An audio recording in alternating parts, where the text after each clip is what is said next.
know if you can make that leap just yet. If he's getting blown away by pitchers at West Palm Beach, I don't know if we see him again. He's got to show I life. really believe that because he did them the solid, they're going to give him one more chance on the Okay, big league roster. if he's against minor league pitching, if he's going 0 for 15 with 12 strikeouts, they're gonna give him another chance. I honestly, I think they're going to one more time, Okay. regardless. We'll agree to disagree Yep. there. Now, I think the bar is low. Like I'm saying, he has to show life. I think the bar for life is low, but I think he has to show some life. So we agree that was a terrible signing. I went yeah. back and I pulled the first baseman free agents that year. Jose Abreu was the only free agent that signed to a 3-year deal. Now, the free agents weren't very good at first base. Abreu, Rizzo, Bell, Belt were the top four. Abreu was the only one that got 3 years. Rizzo, Bell got 2 apiece. Belt got 1. Hindsight 2020, Belt would have been the play because Belt had a much better year and it was only a 1-year deal, so you're out of it and you have flexibility to do whatever you want financially with the roster, et cetera, et cetera. But yeah, so the Astros are doing something that no other team in baseball did.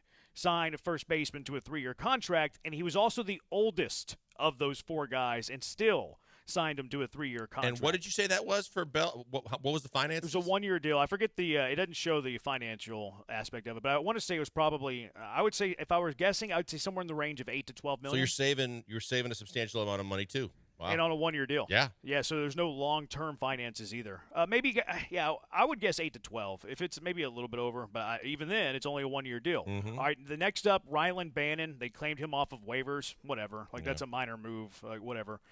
December 21st, signed Michael Brantley. Man, to me, this is one that's still painful for me because of the whole statement of he'll be ready by opening day. I didn't disagree with the signing at the time because Michael Brantley, we were being told, was going to give you a full season of Michael Brantley, and whether he's playing every day or most days or part-time, he's such a professional hitter that he could have really helped the club all season. Now, he did help late. He did step up in some key moments and do some things, including in the playoffs. But just for that money, to see the games he didn't play, it's hard for me to completely sign off because of the money. But for what he did late in the season, I can call that one a push. Okay, I would call it a bad one. Now, is it hindsight 2020? Like the same time though, we knew that Brantley was coming off major shoulder surgery and he was old. Mm-hmm. So I like Brantley a lot. I really wanted it to work. Hindsight 2020. I mean, you have to hang that in the L column. But I think, I think if I had to lean one way or the other, because he did step up late when they needed him, and there were some clutch moments. But overall, because I expected him the full season, if you want to tell me that's a loss, that's fine. But to your point, what I would say is, yes, he's coming off the injury and he's older. That means that if I'm being told he's coming back, that means I expect him to be ready for the first month of the season and then get hurt at some point possibly. But I don't expect him to not play till late August going, what the hell did we just see? What kind of bill of goods were we just sold? Yeah, January 3rd, they purchased Bly Madris from the Tigers. Whatever, you just use money there. Now, Bly Madris didn't give you anything, but, whatever, you just lost a little bit of money. That really wasn't significant. Signed Ty Buttrey as a free agent. Who's he? Signed Brian Garcia as a free agent. Minor league move, I guess. Selected Matt Gage off of waivers from the Blue Jays. He pitched in the big leagues, and all you did was claim him off waivers. I guess that's a minor win, but not much of anything. They purchased Nick Allergies from the Philadelphia Phillies. Get his Zyrtec. They purchased Kyle McGowan from Staten Island. Who are these guys? I don't even know who these guys are. They purchased Joel Kuhnel from the Reds. So hopefully they recoup their money. I wonder if they got return on that investment. Return on a Joel Kuhnel investment. June 23rd, they purchased Spencer Watkins from the Baltimore Orioles. June 24th, they signed John Singleton. That one's actually been a win. Here's a tough one. July 28th, they traded Corey Lee to the Chicago White Sox and got Kendall Graveman. Graveman did not pitch in the postseason. He was hurt. He's going to miss the entire season this year with another injury. And I looked up Corey Lee's numbers yesterday. He's actually starting to look like a big leaguer. And if we have questions about Yainer Diaz being a first baseman, catcher in the future, it'd be kind of nice to have a Corey Lee as maybe the young guy that would at least compete with Yainer as the catcher. If Yainer has to move to first, then he is your catcher. And it doesn't help that Graveman's given you almost nothing because he's been hurt. Yeah, I mean, you expected him to come back and be the guy that when Click made the move, that was a guy that you could rely on, whether wherever he was, whatever role he played in the bullpen. But the fact that you haven't even seen him, he's been hurt, he's not going to give you anything. Corey Lee, when I looked at his numbers early in the season, Maldonado was getting a lot of the at-bats. He wasn't doing a whole lot. But if he's hitting better, you knew that he was a young prospect that a lot of people were high on. So if he finally figured it out, good for him, not so good for the Astros. Yeah, I mean, he's not crazy, but he's 258 average, 755 OPS. If you like the OPS numbers, which is 100 is an average OPS, he's at 114. So, like, his offensive numbers are pretty good. He's a better defender than Yainer Diaz. So it would be kind of, okay, Corey Lee, you're our catcher. Yainer Diaz, you're our first baseman. Couple of more as we just progress through what the Astros have done since Jim Crane started acting like Jerry Jones. They selected Jake Cousins, the cousin of Kirk Cousins, off of waivers from the Milwaukee Brewers, which, okay, whatever. Like, I don't care if you're doing that. They traded Ryan Clifford and Drew Gilbert to the Mets for Justin Verlander, which I'm okay with. I'm good with that one. I'm okay with that one. Spencer Watkins released. They signed a guy by the name of Andrew Knapp as a free agent. They signed Bennett Souza off of they picked him off of waivers from Detroit. That one actually worked out pretty good. Worked out good last year. Yeah, unfortunately couldn't have him on the playoff roster. Yeah, and then not this year, not so much. But it didn't cost you anything. Like, you claimed him off of waivers. That's a free move basically. And then they selected Oliver Ortega off of waivers from the Minnesota Twins. I think he pitched in one game in the big leagues, didn't he? And then you fast forward to this offseason, signed Kervin Castro as a free agent. Haven't heard of him. Braylon Marquez is a free agent. Haven't heard of him. They traded Carlos Mateo to the Royals for Dylan Coleman. Huge arm, can't throw a strike. Did not work out. Dylan Coleman, I mean, hopefully he still can, but Dylan Coleman could not hit water if he fell off a boat. They signed Victor Caratini, which actually I think that's a pretty good pickup. It saves you a little bit from the Corey Lee move, although it's temporary. It's a Band-Aid. They signed Wander Suero, another guy who's a fringe big leaguer. They signed Taylor Scott with an E. He's actually been pretty good this year. Yeah. Chris Giddens is a free agent. They selected Declan Cronin off of waivers from the White Sox. They signed Josh Hader as a free agent. Signed Joel Kuhnel as a free agent. Matt Gage selected by the Yankees off of waivers, so they lost Gage to the Yankees. They traded future considerations for Oliver Carrello. It's a minor leaguer that they think might be something someday. They selected Penn Murphy off of waivers from the Braves, selected Miguel Diaz off waivers. They selected Cooper Hummel off of waivers, and that's pretty much where we are as of right now. These are the moves. Oh, and the Hader thing real quick, by the way. Mm-hmm. The Astros gave Josh Hader 5 years, right? They gave him a 5-year deal. You know how many teams gave a reliever more than 3 years this year in Major League Baseball? 0. The Astros are the only team. Yep. Jordan Hicks was given a 4-year deal, but he's been converted to a starter. Ronaldo Lopez, a 3-year deal. He's been converted to a starter. The only other reliever in baseball that was a free agent this offseason, Joe Jimenez, and then Robert Stevenson, the only two middle relievers that were given 3 years. So 2 were given 3. Everybody else was given less than 3 that's a reliever. Josh Hader was given 5. Yeah, the Astros are doing things that no one else in baseball is doing. And not in a good way. And that is, to me, a sign of the Crane gang and Big Jimmy doing whatever the hell he wants, regardless of whatever common logic, analytics, and other things lead you to believe is the right decision. And that's a very, very scary proposition if you're an Astros fan. Yeah, this is it's disappointing. It's the stuff that happens on an off day, but it's ugly. It's ugly to look at. All right, 713-780-ESPN, HRP listener line, 713-780-3776. We mentioned a couple of those big-ticket off-season pickups. 2023, it was Jose Abreu. 2024, it was Josh Hader. What do these big-ticket items that have been disasters for the Astros, how is that going to impact Crane's spending going forward? It's the Killer Bees on ESPN 97.5 and ESPN 92.5.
You're back with the Killer Bees on ESPN 97.5 and 92.5. Live from the Veritex Community Bank Studios, here's Joel Blank and Jeremy Branham. He's Blank, I'm Branham. We are the Killer Bees on ESPN 97.5 and ESPN 92.5. 7169, other than Montero, what did people think? What deal did people think was a bad deal at the time it was made? 409 Josh. Montero was a bad deal. Abreu was a bad deal. Well, at the time, you didn't think that. You thought that with Abreu. I mean, you thought that with Montero. I don't really think anybody said that with Montero or with Abreu, though. Everybody was excited about Abreu. Yeah, I think the one thing that we scrutinized the Abreu deal was the third year. Yeah. I should have stuck to my guns. And I did this with Hader too. Like at the time, like I got attracted to the shiny. Like I got attracted to the splash. Yep. But I should have stuck to my guns. Like I don't like giving 3 years to dudes in their late 30s, and I don't like giving $19 million to a closer. And I still think that Hader is going to bounce back and be good. I think Hader is going to be really good, actually. But it's just not in my philosophy to spend $19 million on a closer, and it's not in my philosophy to spend $19.5 per year for 3 years on a first baseman in his late 30s. And I should have stuck to that. Yeah, I should have as well, because I think if you go back and listen to the shows leading up to the day that we were on the air when they made the move, that we were like, when are they going to do anything? Just anything. You know, there were people clamoring all over the place, wondering if Jim Crane was cheap. What the hell are they? Why are they not doing anything? We were all impatient at the time going, okay, enough time has passed. Let's see them make some kind of move to do something to better this team. And then all of a sudden, here comes the shiny diamond of the free agent market coming to your town saying he wants to be here, them paying him all the money in the world, and you going, wow, you talk about taking the entire free agent market by storm. Holy cow, I didn't see this coming. So you were excited because it was a big name, it was a big splash, but it wasn't where you needed it to be based on what we had identified as needs, where this team was, coming into the offseason. And because it hasn't worked out to this point and he hasn't had success, it's easier to pick it apart now than it would have been then when you were enamored by the biggest name in the room. Yeah, and even, like, I have a saying, too, that's smart money over big money. Like we mentioned Brandon Belt. Like, there was 4 first basemen last year that I think were starting caliber first basemen that were in free agency. Jose Abreu, Josh Bell, who's been a disaster, too. Anthony Rizzo, 2-year deal. Bell, 2-year deal. And then Brandon Belt, the 1-year deal. Like, in hindsight, go after all 4, but don't go beyond 1 year. And Brandon Belt was 9.3 for 1 year and had way better offensive numbers. So, like, that would have been the smart money. Like, you get better production than you actually got, and you do it where it's more affordable. It's half the money, more than half the money. And then it's also a 1-year deal as opposed to a 3-year deal. Smart money, not big money. So you're still spending at the position, but it's smart money, not big money. And then, like, if you go into this year, too, with Hader, like, you could look at a bunch of different relievers that were signed for way under $19 million. You could have 3 relievers at the price of one Josh Hader. And this bullpen isn't exactly deep. So you can make the case that would have made more sense. And that's not even going into other positions. Like, okay, maybe you only need 1 arm after the Kendall Graveman injury, but you need 1 bench bat. Okay, well, then you can do that with $19 million. So, again, smart money, not necessarily big money. And I think people were fooled by the shine. And I saw somebody say they should have gone after Rizzo. I think that from what you heard, and I think the agent probably got the report to get out there that was a little bit firmer than we might have believed in terms of the Astros having interest in Rizzo. But Rizzo wasn't coming to the Astros. Rizzo's intention all along was to stay with the Yankees. You just wanted that report out there to try and get him to the dollar value in the years that he wanted, so that he'd feel more comfortable that he got what he was looking for. But I don't think there was ever a chance he was going to leave New York. He and Judge and all those guys were chummy. He liked it there. I don't think that he really wanted to come to Houston.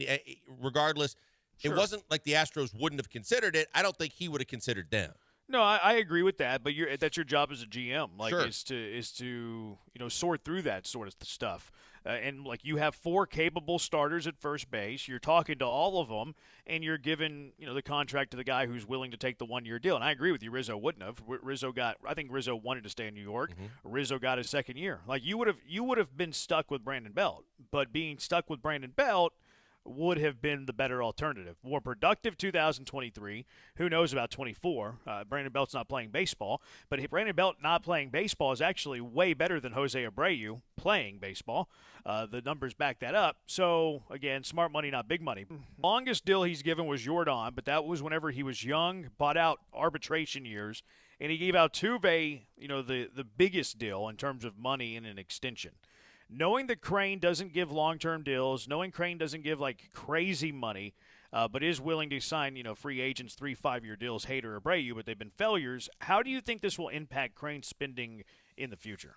I think maybe in the short term he might be have a little bit more reservation in terms of whoever they're thinking about signing, but I think it's his money.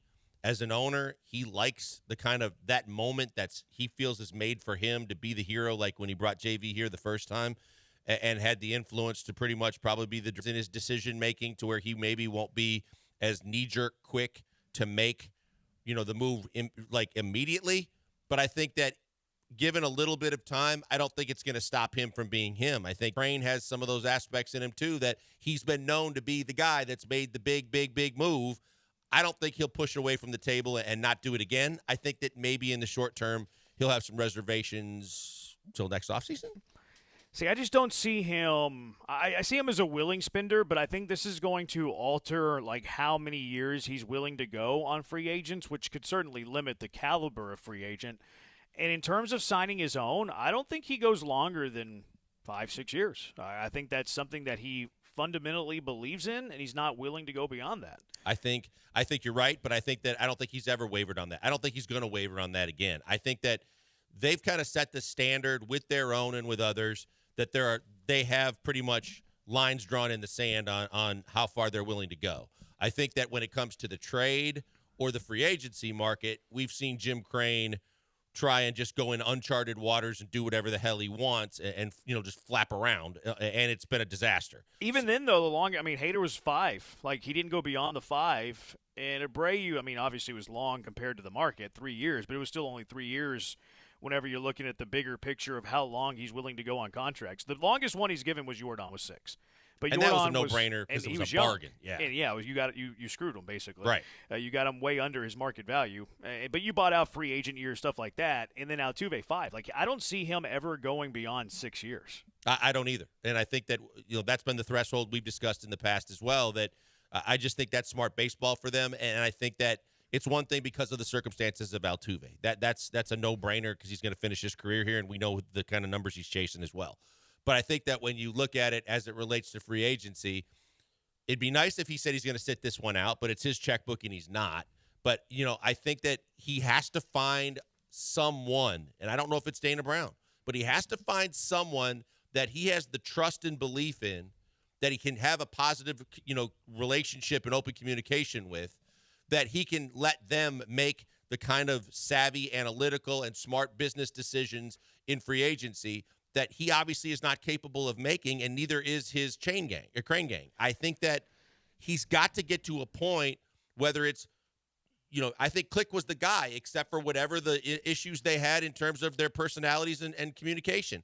I think Dana, unfortunately, seems right now to me like he's just a front and center puppet for whatever Crane wants to do. And I don't think that's going to work if you're looking for those kind of smart, savvy decisions, because I think they'll get vetoed a lot by him. Yeah, if you don't have that guy and it's not your general manager, you're in major trouble. Yep.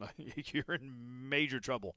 7-1-3, and you can sustain a good team for a few years, but it's more big picture stuff that it's going to come back to haunt you. That Graveman Corey Lee trade doesn't look very good right now. No, it doesn't. And I think that whatever that you had with Luno, that he had with that relationship and communication with Crane, he had what no one else has had since. That I don't know who's out there that's capable of coming in and doing for Jim Crane, but you got to see if there's someone out there, because he's got to kind of ease up and be able to trust and give the more power to his general manager, or this is just the beginning of more of these type moves that are going to continue to hinder this franchise. Yeah, I just don't. He's not going to fire Dana Brown. No, but then he, at a certain point, then he's going to have to give up more power.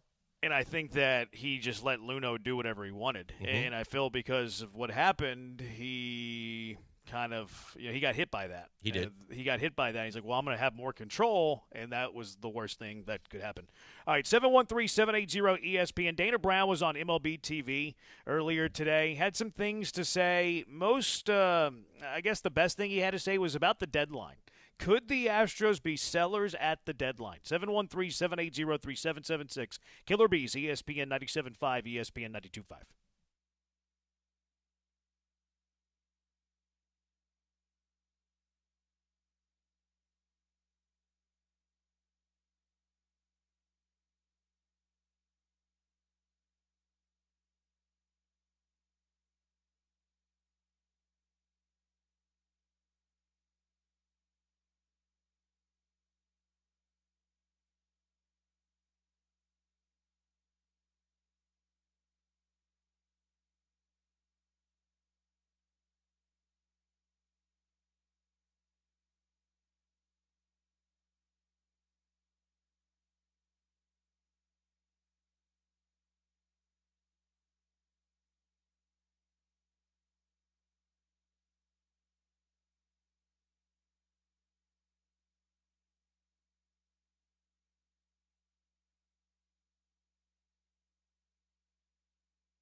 You're locked in with the Killer Bees on ESPN 97.5 and 92.5. Live from the Veritex Community Bank Studios, here's Joel Blank and Jeremy Branham.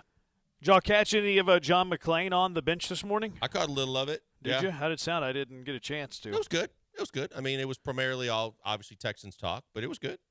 McClain didn't talk a little baseball? No. Not that I heard, thankfully. Why didn't he do the first hour? It's a good question. I don't know if that's not, on McClain's sleep time or. Does he not wake up in time to make the 7 o'clock hour? Guys, I had breakfast at exactly 7:05, and I'm not coming in any earlier. Why the lemon squares breakfast? Why was McClain not available from 7 to 8 with John this morning? Wrong answers only. 713-780-3776. Why did McClain miss the entire first hour? 713-780. Early bird special at the pancake shop down the block. Wrong answers only.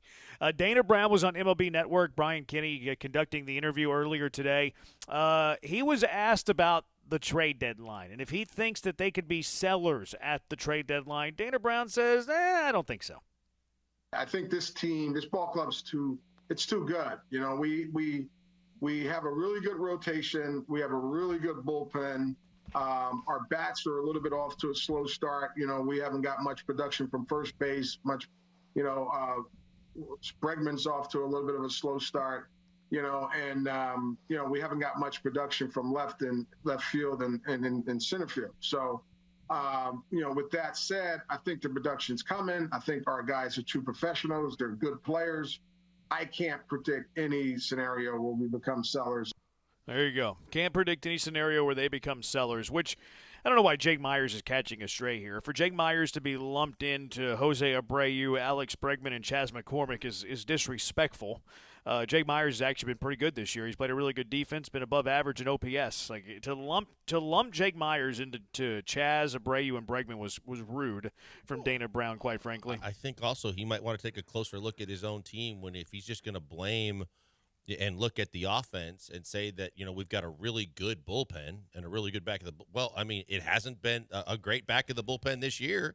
I mean, that should be something that you're looking at. You're not going to change it for obvious reasons, but the bullpen has been – and starting pitching and injuries have been huge issues. To just kind of lump it all on the offense, too, isn't exactly accurate. Yeah, the offense has been better than the pitching staff for what it's worth. But anyways, the whole, he doesn't envision there'll be sellers. Like, okay, cool. Like, all right, like it's May 7th. You're 12-22.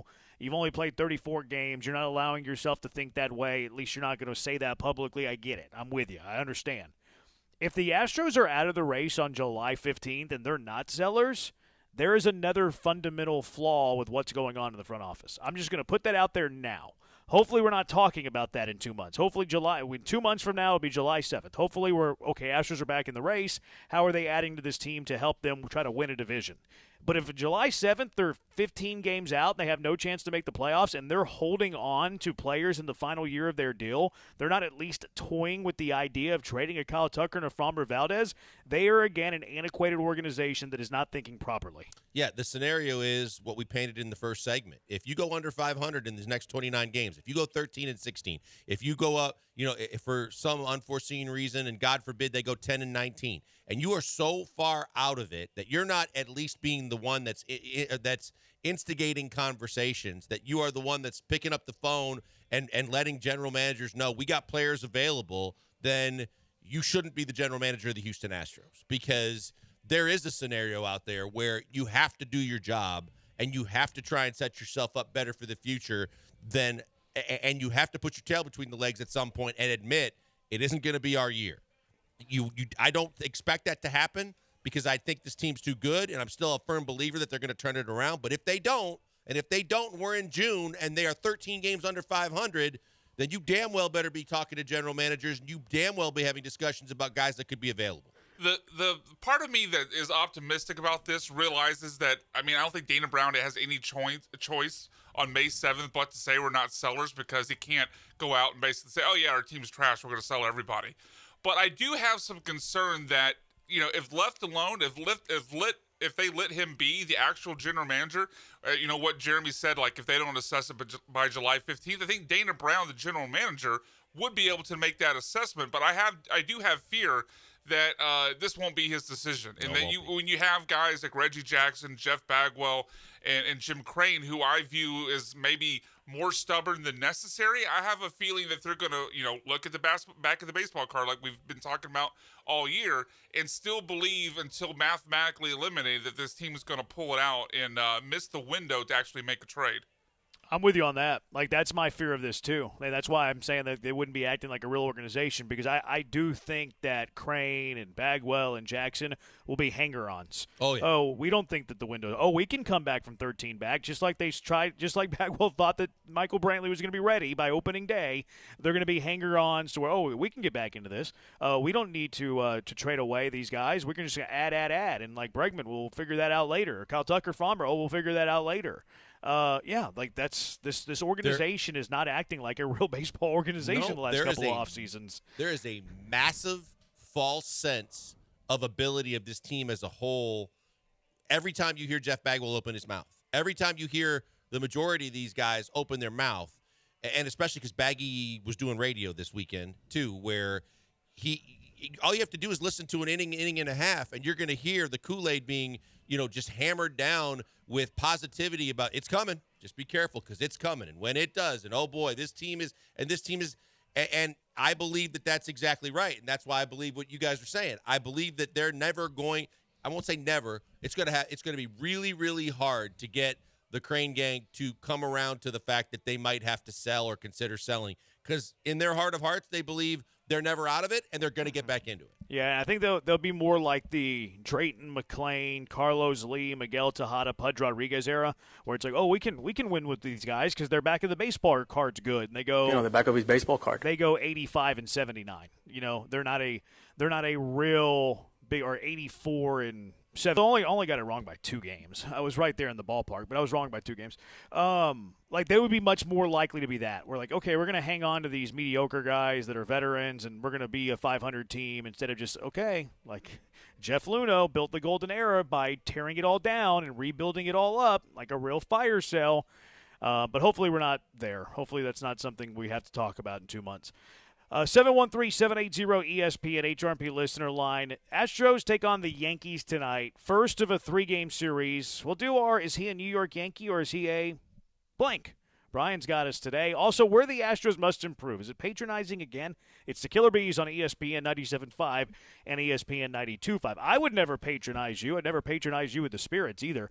Gino Ben is simply the best. I'm not patronizing you. I'm being dead serious. We've had all of our listeners that have tried Gino Ben. Oh, it's so good. We had a caller the other day say, this is fantastic. You're underselling it. I don't think that I'm underselling it, but that's how good it is. Even though that I'm overselling it, it sounds like an undersell. And Gino Ben's fantastic. And it doesn't matter what you're drinking. If you're drinking vodka, gin, bourbon, whiskey, Gino Ben does it all, and they do it all better than anybody else. It all starts with the finest ingredients, classic, time-honored distilling methods.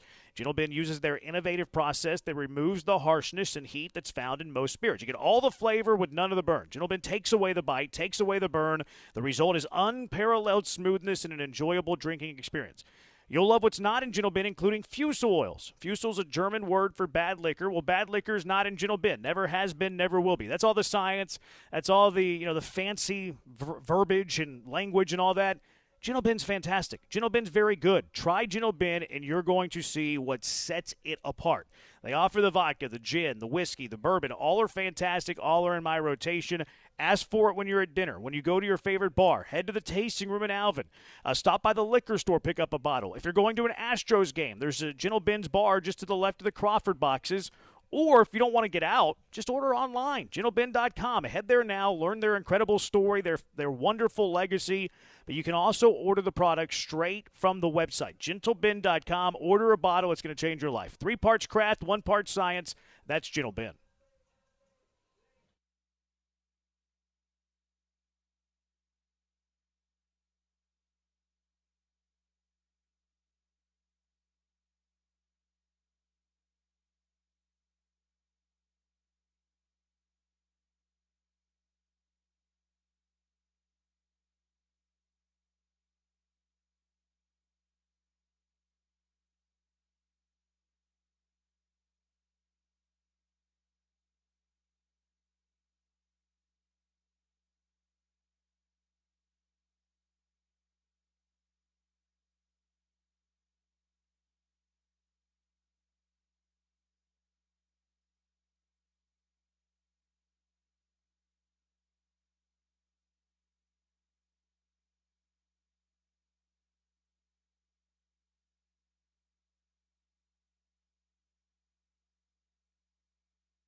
You're locked in with the Killer Bees on ESPN 97.5 and 92.5. Live from the Veritex Community Bank Studios, here's Joel Blank and Jeremy Branham. Killer Bees, ESPN 97.5, ESPN 92.5. Why was the General not around for the first hour of the John and Lance show? Wrong answers only. Eric says he had to take his wife to the airport. It's a weird wrong answer. 4-3-2-1. He was late this morning because he was getting the inside scoop about J.J. Watt. Should have taken him that long. 4485. Didn't realize that was McClain. Thought Lance was doing that voice the whole show. Okay. That's pretty good. That's not bad. Well, wrong answer is only why was McClain. Why did he only do 8 to 7? Or was he in the 7 to 8 o'clock hour? All right. Is he a Yankee or is he a what, Brian McDonald? All right, the game we are playing today, and some music will kick in here in a second to set the mood for it, the ambiance, if you will. But is this person a New York Yankee or a Yankee general from the Civil War? Oh, wow. That is our game today. New York Yankee player at current. I'm not going back to the Murderers Row and Babe Ruth and all that. Roster. That's the rule. Yeah. Current roster. New York Yankee or Yankee general from the Civil War. All right. Name number one, and we'll go Joel first here, and then we'll switch on either other one. All right, first one, Joel. Michael Tonkin. Is that a real Yankee player or a Yankee general from the Civil War? I suck at this game, by the way. I'm gonna say Yankee. What was which kind Michael of Yankee? Tonkin. I'm gonna say it sounds like he's a pitcher. Okay. Can we get a spelling on that? The last name? Yeah, what? Tonkin? Tonkin. Tonkin. Yeah, I think he's a pitcher. I think he's a pitcher for the Yankees. You are both correct. Got one. That is a Yankees. It's very, very tough. I'm going to say he is a Yankee player. Joel? The spelling throws me off if he would be a general. But I'm going to go with it. I'm going to say general. Jeremy is correct. Yeah. Joel is incorrect. That is another Yankees relief pitcher. He went to Louisville, actually. I called one of his baseball games, but I was playing dumb because of game strategy. Very nice. You did what I didn't do during the Guardians game. Yes, good job. All right, number 3, Joseph Bailey. Joel, you're first here. Is this general? Oh, this is a general? General Okay. Joseph Bailey. All right. I thought this guy was a sportscaster at Channel 13. There's a lot of hair grease. I am not going with that person. So, Jeremy, is this a Yankee general or a Yankees player? Bailey. I've never heard of this guy, and I'm more of a sports historian than a historian, so I'm going to go general. You are both correct. Yes. That is a brigadier general, one of the 15 officers to receive a, quote, thanks of Congress from his actions in the Civil War. Crazy. His back of the Civil War card. That's Is right. John McClain one of these? No, John McClain's not one. Homer Bailey was the pitcher Reds for the Reds. Yeah, I want to say he pitcher. was from Texas, too. I think that's right. Yeah, he bounced around a Did he little bit. throw a no-no? I think Maybe. I think I so. don't remember. He was a high school arm that was like a top 15 draft pick. Yeah. He was definitely top half of the first round draft pick for sure. All right, number 4. Number 4, Diego Archuleta. Is that a Yankee general or a Yankee player? Jeremy's first here. Diego Archuleta? Diego Archuleta. I think Brian's getting tricky here. I think that this is a general. Joel? Yeah, I think that's a trap because it sounds like a baseball name. I'm going to say general. You were both correct. Yeah, I was trying to trick you a little bit. Yeah. He was playing. I knew he was playing us. David Archuleta, brigadier general, he fought at the Battle of Valverde. His His name's grandson David? Adam was a heck of a player. I thought he said. Did you say David or Diego? Oh, did I say David? The name is Diego. Oh, you said Diego if I the said first David time. later, I Yeah, messed you did. up. How many of these do we have? I've got up to 9, but we don't have to do all of them. Best of 7 baseball. You're I up want to do one. best of 7? Okay. Yeah, best of 7. How many have we done? Jeremy's up 1.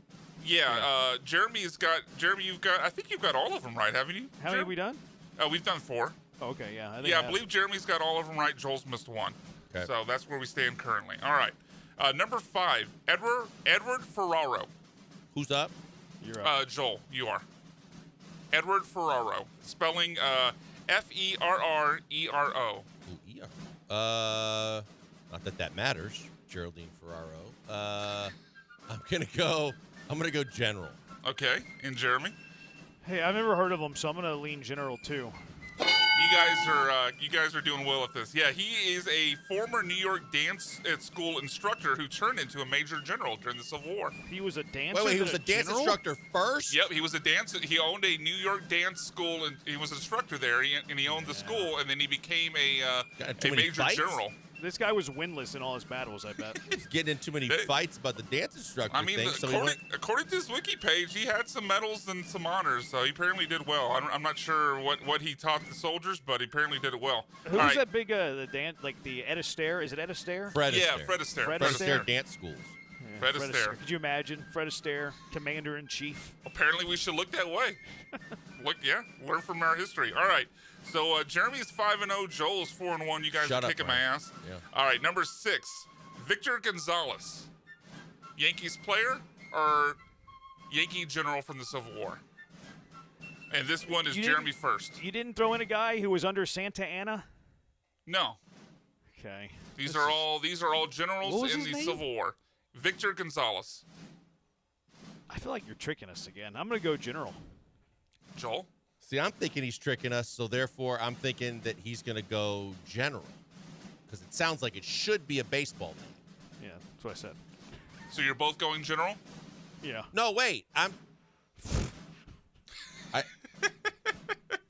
have to. How many we got left? This is number 6. You're starting to have a Princess Bride moment baseball. here. Baseball. Yeah, you have to. Game all right. I have to. Okay, well, Joel, you have forced yourself into a tie. That is a Yankees relief pitcher. Right, what does he play? He's a relief pitcher. All these relief pitchers. Yeah, he's a relief pitcher. All right, so this is number 7. You guys are both tied at 5-1. Last one, Cassius Clay. And this is Joel first. General. That is a Yankee general from the Civil War. Cassius Clay. He was a major general, and he was in charge of the defense of Washington, D.C. C-A-S-I-U-S? Spelled exactly like wow. Cassius Clay. Yeah. Crazy. Can I just tell you one more? He's been a hero on the Yankees. Oh, I guess we do need a tiebreaker. All right, we'll keep going. All right, next one on the list. Sudden death. All right, Abner Doubleday. It has to be a present Yankee. Abner Doubleday. Is this Commander. This is Jeremy first. Is this a Civil General. War? Yeah, general. Yes. There's no Abner Doubleday That is on the Yankees now. the Abner Doubleday. He was a major general and apparently was the first one to aim a cannon to return fire in the first battle of the Civil War at Fort Sumter. All right, so we're still tied. We got one more, and this is all I got. So if we're still tied here, then we're done anyway. All right. All right. This is the full name. 3 names here. First, middle, last name. Thomas Gamble pitcher. Thomas Gamble pitcher. Joel? Who's up? Huh? I'm up. Yeah, you're up. He's another general. Yeah, I gotta go general too, unfortunately. That is correct. Thomas Campbell pitcher. It was the name too good. I couldn't pass it up. He was a brigadier general, and he led the defense of Harper's Ferry. And now, as a sign of baseball things to come, we're going to end it at a tie. Yeah, I couldn't resist the guy actually named pitcher, especially since I used all those relief pitchers early. And his middle name was Gamble. We had the Shohei thing. It was too good to pass up. Doubleday was a general that played baseball. How do you know that? Yeah, That's crazy. Yep. How do you know that, Blankers? Because he said it. Oh, okay. You weren't on the Oh, Google you know, I machine? saw him play. You're right. Yeah, I knew you were actually, there. I wouldn't even go in there. I was seeing if you were Googling while we were playing. 60, Abner 70. Doubleday? Okay. What are I wouldn't know that. Wasn't he? I think didn't he eventually own a team? I feel like I don't know. Did.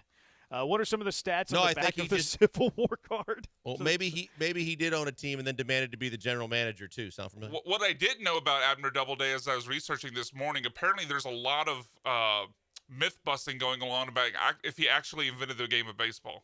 I think at Navy, right?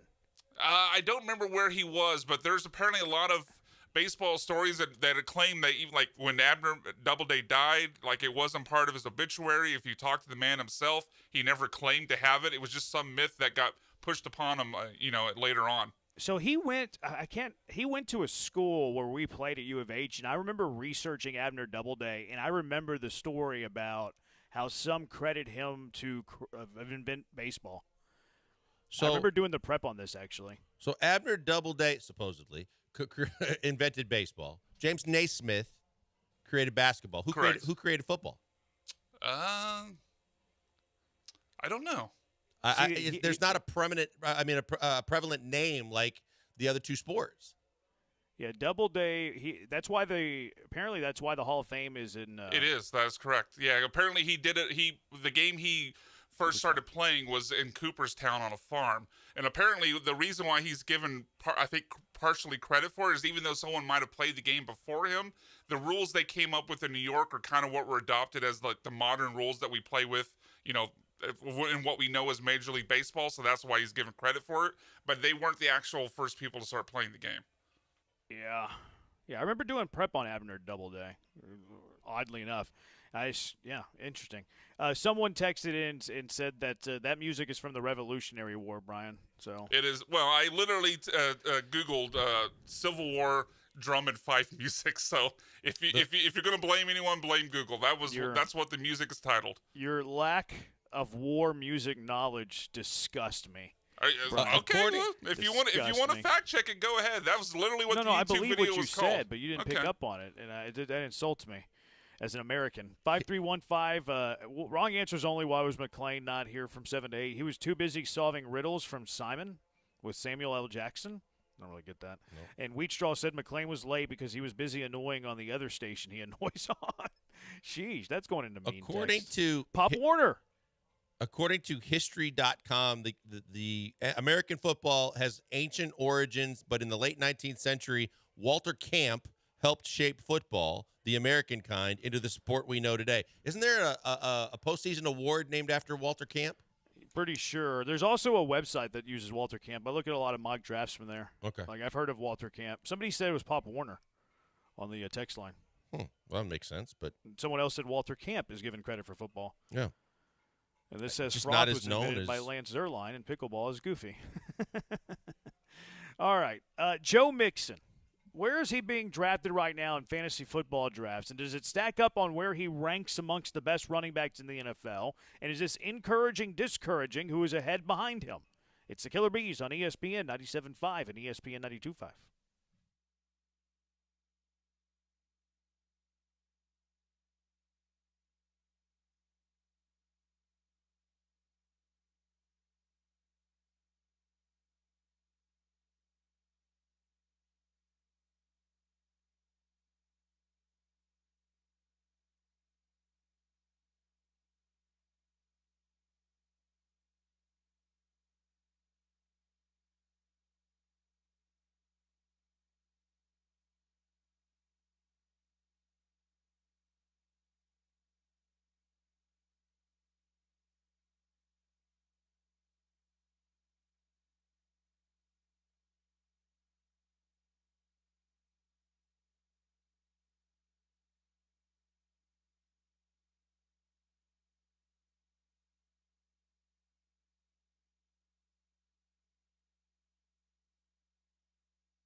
You found the Killer Bees. Live from the Veritex Community Bank Studios, here's Joel Blank and Jeremy Branham. Wrong answers only. Why was the general not here from 7 to 8 today? 713-780-3776. Are we going to get in trouble for doing this? Why? I don't know. I don't see any reasons why you would. I'm a believer in asking for forgiveness, not permission. So I got a good one that just came to me that I probably shouldn't say because let's see it. Let's hear it. He was fighting the Battle of the Bulge. That was good. Yeah. In what way? Okay, it's your personal opinion that I expected. Grade the joke. 713-780-3776. Brian? I'm sorry. Joel was very proud of that I one. was. I know you up in can't. everything. I know you can't see him, but when he hit that line, man, he was very, very proud of adamant. it. Yeah, I don't want to grade it. I don't want to grade it. You can. I'm used to it. I get don't nothing wanna but grade it. disparaging No, you were comments from you guys every day. You were It's so fine. proud of it. I don't want to grade it. I don't want to grade it. I give it a 2.8. Maybe John McClane was hanging out with Rashee Rice. At the club? Yeah, maybe so. I don't know. Yeah, did you hear that? Brian told me in my ear he was beating up a photographer. Yeah, so apparently sometime Monday night he was at a Dallas club and he's now being investigated for punching a photographer. Starting to think Rashee Rice isn't a great person. Sounds like Xavier Worthy stock up. Yeah, that's a good point. Let's let the justice system do its thing, but this doesn't sound great for Rashee Rice, huh? No, if this becomes a package deal of missteps in the offseason, I got a hard time visualizing him being a member of the Chiefs this season. Yeah, this isn't not great. I don't think I have any Rashee Rice stock, though. I don't think I own him anywhere, which is good, I guess. Anyways, Joe Mixon. Where do you think Joe Mixon ranks amongst running backs in the NFL? Curious both of your thoughts, because I think Blankers thinks higher of Mixon than Brian does. Yeah, I believe that he's still got a little good football left in him. Again, I was against the extension, but I was pleased for this season. I'm gonna say, people are overvaluing everything Texans offense now because of all of the moves. I'm going to say top 12? Okay. It just occurred to me that I literally wrote it in the rundown. Guess what? I wasn't gonna guess because I already saw what you wrote. He's RB15 right now in some best ball drafts. Now, I do think that the Texans' system and the fact that he doesn't have a lot of competition at his position, I actually think that overinflates his value. If you were just going straight talent and he had like a capable backup, I think he's probably like 18, 19. I could see that, but and you guys are deeper into all the fantasy leagues than I am, but do you think that the receiving yards and the fact that he's still with a guy like CJ too and the CJ's ability to check down and safety valve, that his receiving yards move him higher? I like your theory. The thought process is sound, but they just have so many receiving options that I don't think that's really there for them. I mean, where's Mixon going to end up in the target order? At best, fifth. So I don't. Obviously behind the three wide receivers and Dalton Schultz. So I don't think.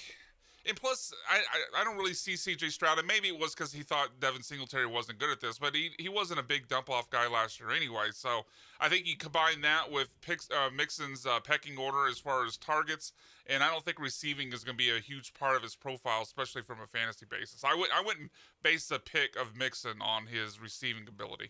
It's probably why he's 15th, because I think that he gets a little bit of a surge because it's not a crowded backfield. I think he gets a surge because it's going to be a good offense.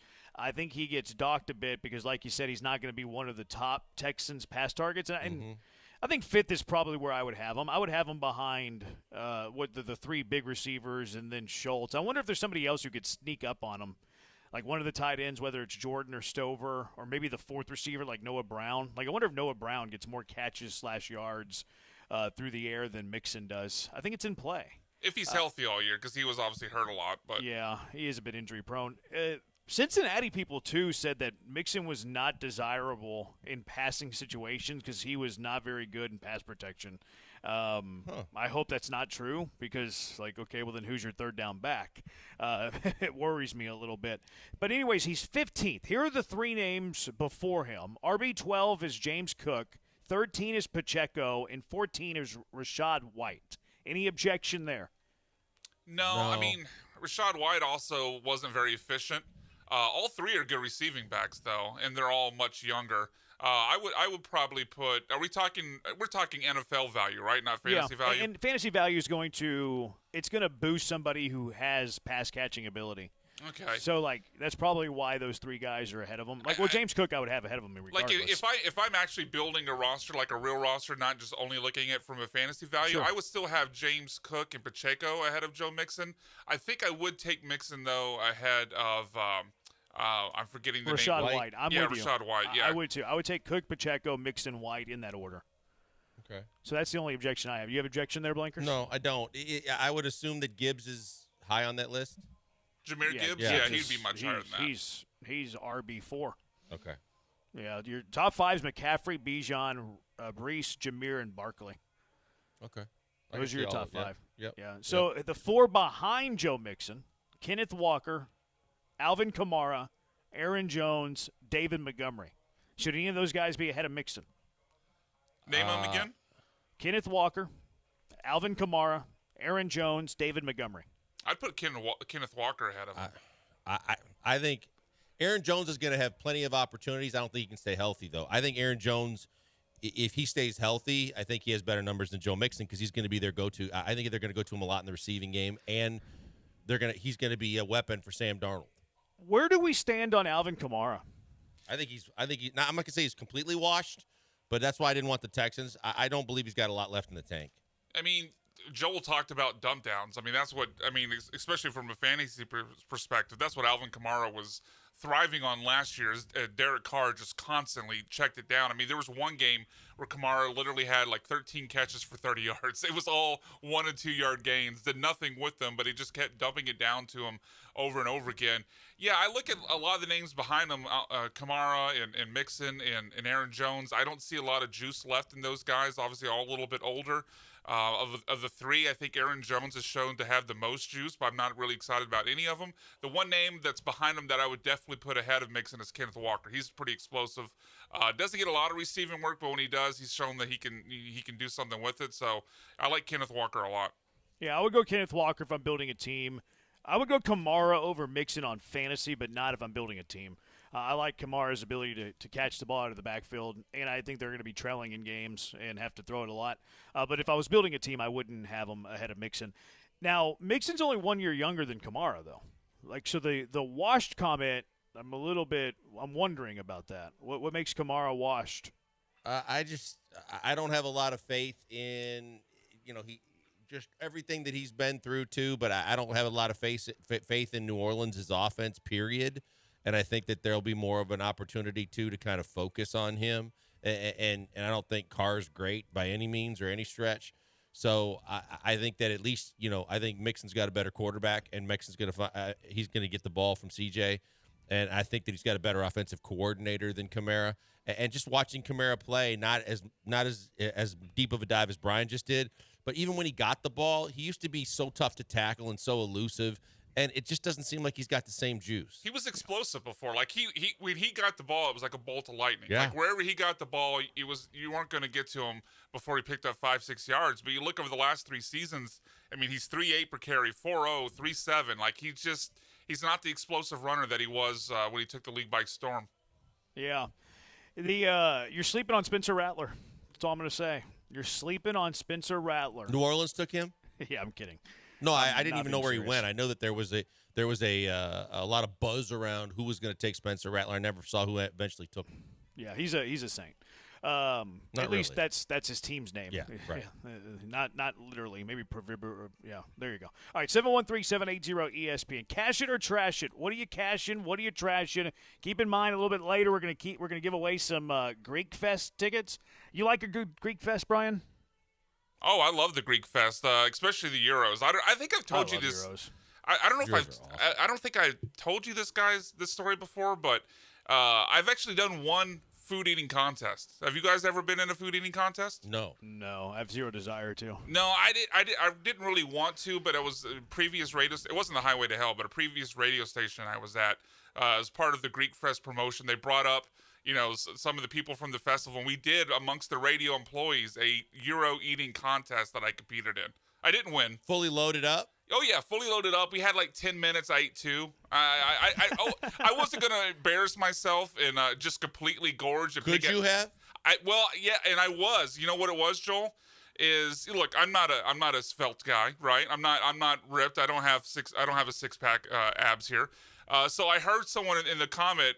Or in the back, make the comments like, "Oh, big guy's gonna take this." I was like, "Well, all right. What I'm definitely not gonna do now is embarrass myself by just, throwing this Euro down my my throat before I can even chew it and play off to what he thought." So I took it casual and ate two in 10 minutes. Did you win? And you won or no? No, I didn't win. Actually, Charlie Polillo did really well at the time. Really? Who won? Yeah, I don't remember who won. It wasn't Polillo. I think I might have come in last because I only ate two intentionally. But Charlie Polillo was in it. Charlie can put it away a little bit. Yeah, I was surprised. Yeah. He's not a big guy, but he put him away. He ate, I think, 4 in 10 minutes. I don't remember who the winner was, though. I can't believe that happened. That's insane. All right, cash it or trash it. What are you cashing? What are you trashing next? Killer Bees, ESPN 97.5, ESPN 92.5. Guys, before we go to the break, a word for bull shirts. Look, depending on when you have things going on with your family, with your business and your company, you're always looking for promotional needs. Maybe you got a family reunion coming up and you need a bunch of T-shirts. Maybe you got, a tailgate party and you want to do shirts for that. Or just the fact that from your business perspective, you're always looking for promotional items and tchotchkes, whether it be for a golf tournament, everything from the tent that you set up to all the different things that you pass out. There's only one place to go, and it's Bull Shirts. Bull Shirts locally owned and operated here in Houston. That means you don't have to ship out and have it shipped to you. And then if there's a problem, wait and send it back and be up against deadlines. They take care of everything right here in Houston. They get it to you in a timely fashion. They've been doing it for over 40 years, and they've been an industry leader since they went into business. Guaranteed to be top-notch quality and service. Like I said, if there's mistakes, they can fix them quickly because they're here right in your backyard. They're trusted so much, they've done championship gear for the Astros and the Rockets. And I know their work when I worked for the Rockets because I knew what all the T-shirts that they were giving away, putting on seats, doing for all the different things that they were doing. They trusted Bull Shirts. That's why you should too. They do it all, and you can check out everything that they can do by going to their website, bull-shirts.com. Tell them we sent you by because they're the best in the business. You can trust them. They're going to give you recommendations. They've got all the things you're looking for, everything from light-up products and all the promotional items for golf tournaments to everything in between. They are fantastic. Take my word for it. Go to bull-shirts.com.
What are you cashing? What are you trashing? 713-780-ESPN, 713-780-3776. And it's your cash'ems or trash'ems. Blankers, what are you cashing? What are you trashing? I am going to propose to you guys, now that the Minnesota Timberwolves are up 2-0 on Denver and they have become the favorite now in everybody's minds to win the NBA title, that the Minnesota Timberwolves not only will not win the NBA title, they will not even get to the NBA Finals. Okay. It's a good one because it's probably 50-50-ish. I wonder what their odds to get to the finals are. Probably pretty close to even money. I think if they got there, Boston's better. I think to get there, the teams that they still have to get through, I question them having enough offensive firepower against different teams. A different performance like yesterday, though. You don't need a ton of offensive firepower. And Anthony Edwards is plenty of offense. He's unbelievable. I think they get by Denver. I mean, they're up 2-0. Yep. They won both games in Denver. They would get either OKC or Dallas. Mm-hmm. OKC, Minnesota would be a really fun series. Dallas, Minnesota would be a fun series, Both too. of them would be, but the league would love OKC and Minnesota. You think so? I mean, Dallas, bigger market. Just from a market Luka's perspective, a it's Dallas, but from an exciting, changing of the guard, new teams, young teams, the league's all about that kind of stuff, too.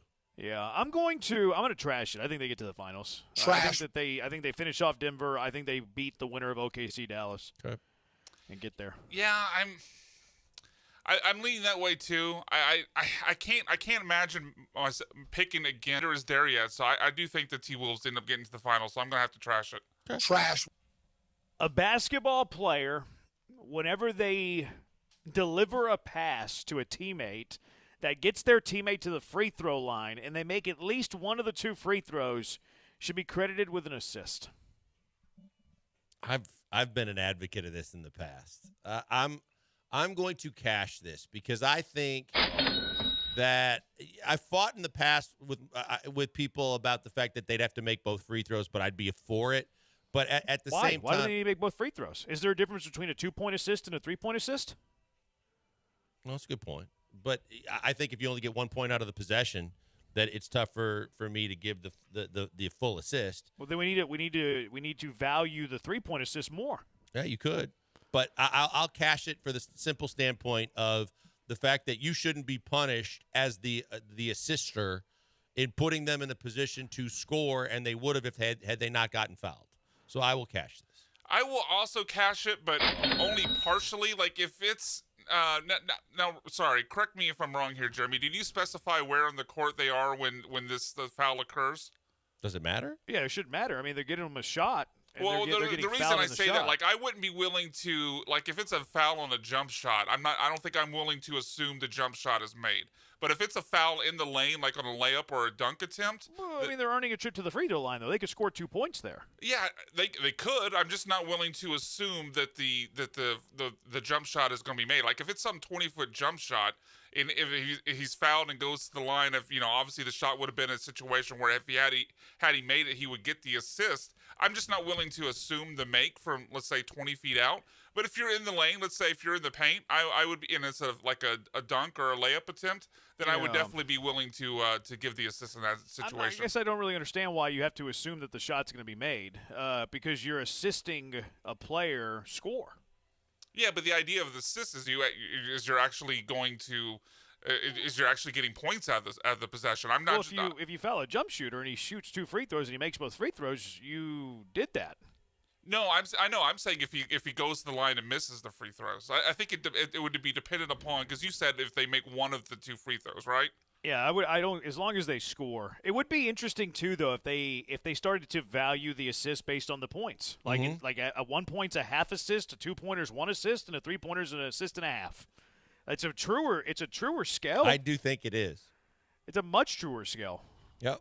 I'm with you in theory. It's not the fault of the passer that the basket didn't get made. I'm with you in theory. I'm just I differ a little bit on jump shots versus shots in the lane, but I'm with you in theory.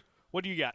All right, so I think the Houston Texans this year on defense are going to make a massive leap with their pass rush. We know they added Danielle Hunter, they added Danico Autry, Will Anderson. I expect to make a jump from year 1 to year 2, and maybe J.J. Watt gets added to the roster. But I think the Houston Texans this year are going to leap up from 15th, where they were last year in sacks, to lead the league in sacks. How many sacks led the league last year, you might ask? 60 from the Baltimore Ravens. Now, we obviously can't guarantee that number would be 60 again this year, but the Texans were 15th at 47 sacks or 46 sacks. I think you could see Will Anderson as much as double what he did last year, go from 7 to around 13 or 14. I think Danielle Hunter gets you maybe 2 more from what Jonathan Grenard got you last year. Certainly he did on last year's stats. And then Danico Autry, I think, is going to add, 4 to 5 from what the defensive tackle position that he's replacing from last year. So I think from where they were last year, 15th in the league, about 46 sacks, they get up to number 1 in the league in sacks this year. Cash it. You cashing it, Jeremy? Especially if they sign J.J. Watt. I think they'll be top 3. I don't think that they'll get there. But I think you went low on Autry. How so? I think Autry will have at least 6. No, I do too. I said plus. Oh, like I thought you said he was going to have 4 or 5. Yeah, I think he would have 4 or 5 over what his the running mate that he, whatever defensive tackle you want to plug in from the Texans last year got. Okay. I think that when they put it all together and everything like that, I think they'll be in the top 3. I just don't know if they're going to be the best in the NFL. 8807, do you get an assist for passing to a guy who hits a half-court heave? You do. Yep. Yes, you do get an assist there. Couple of texters here. After these NBA playoffs, Anthony Edwards will be the face of the league. Cash it or trash it? I'm gonna trash it. He'll be one of them. He will not. LeBron's still in the league. I think he'll be back. And there's about 4 guys that are going to carry the torch, and he'll be one of them. But I don't think he'll be the only one. If he wins the finals, yes, and I think they will. So I'm going to cash it. Colt fan, I'm cashing the Colts winning the AFC South. Cash or trash, Colts winning the AFC South. Trash it. Trash. I'm going to trash it too, but I think they are one of the top 2 teams in the division. 4133. Isn't Richardson a big question mark, though? Because we don't know if he's going to be healthy to start the year, and even if he is, like, if he gets hurt at all. Start the year, but he only, as Joe likes to point out all the time, he only started and finished 1 whole game last year. Yeah, looked pretty good early, though. Sure did. The Astros never get to 500 this season. Oh, trash that. Trash. Yeah, I'll trash that too. Trash. The Texans win the Super Bowl in the 2020s. Ooh. So we got what? 6 more seasons? Thanks, Joe. I'm gonna cash that. Joe would have said 6.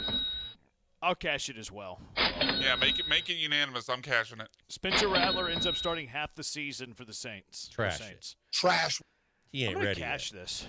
I'm going to cash this. Out of the playoff race, they're going to want to see what the new guys got. I'm going to cash it. But in the NFC South, are they going to be so far out of it that they're going to be willing to make a move from a quarterback they're paying pretty big money? Yeah, I can't Michael see it. Penix is going to lead the Falcons to a 13-4 record. Can't see either one of them. Cash or trash? One of you said the Texans might be top 3 in sacks. Who's number 1, number 2 in your opinion? I guess on the team. Danielle Hunter is 1, and Will Anderson Jr. is 2. Yeah, I go Hunter Anderson in that order too. Yep. Ryan, any argument? No, I think that's the order.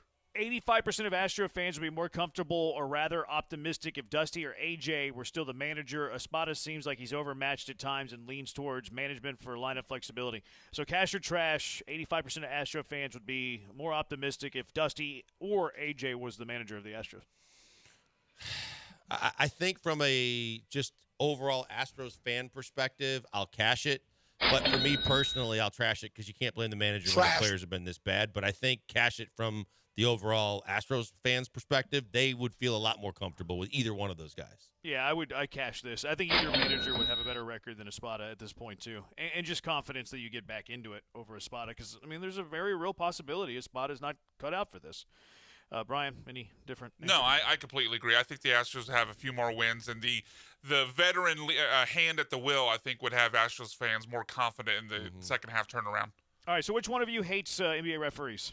Me. All right. Today. Blankers hates complaining about refs, but he's going to complain about refs. It's the Killer Bees on ESPN 97.5 and ESPN 92.5. Hey, before we go to the break, a word from our good friend Doc Linville. Doc Linville, best in the business at the NeoGraft procedure. Look, it's real simple, especially guys out there. If as the older you get, you're losing your hair, you're thinning, you've got bald spots, you don't think there's anything you can do about it, it's frustrating, you're contemplating all the gimmicks like the foams or the creams, or you're just contemplating shaving it all off, you don't have to do either one of those things, and you can get your own hair back.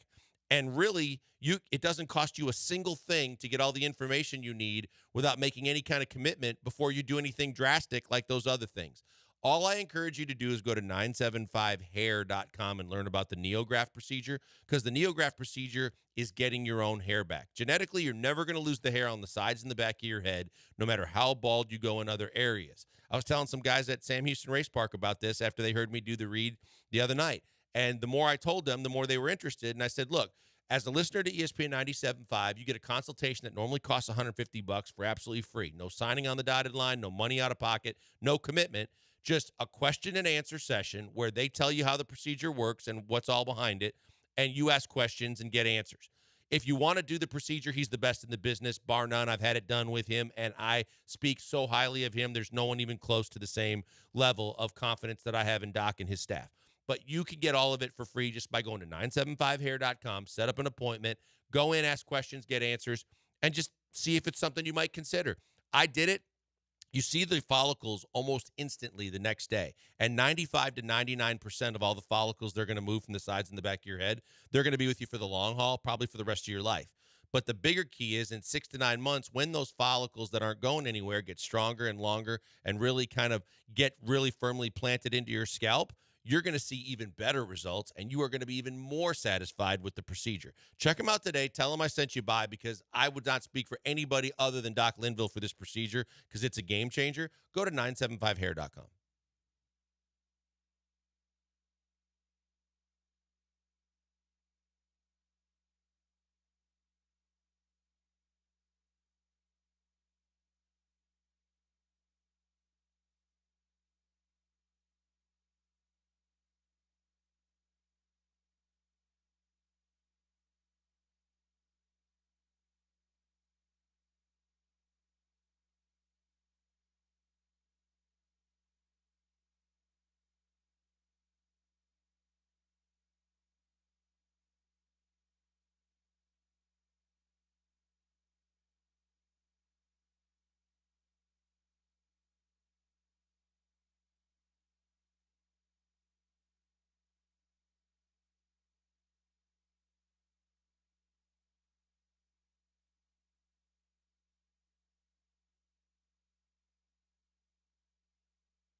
You found the Killer Bees. Live from the Veritex Community Bank Studios, here's Joel Blank and Jeremy Branham.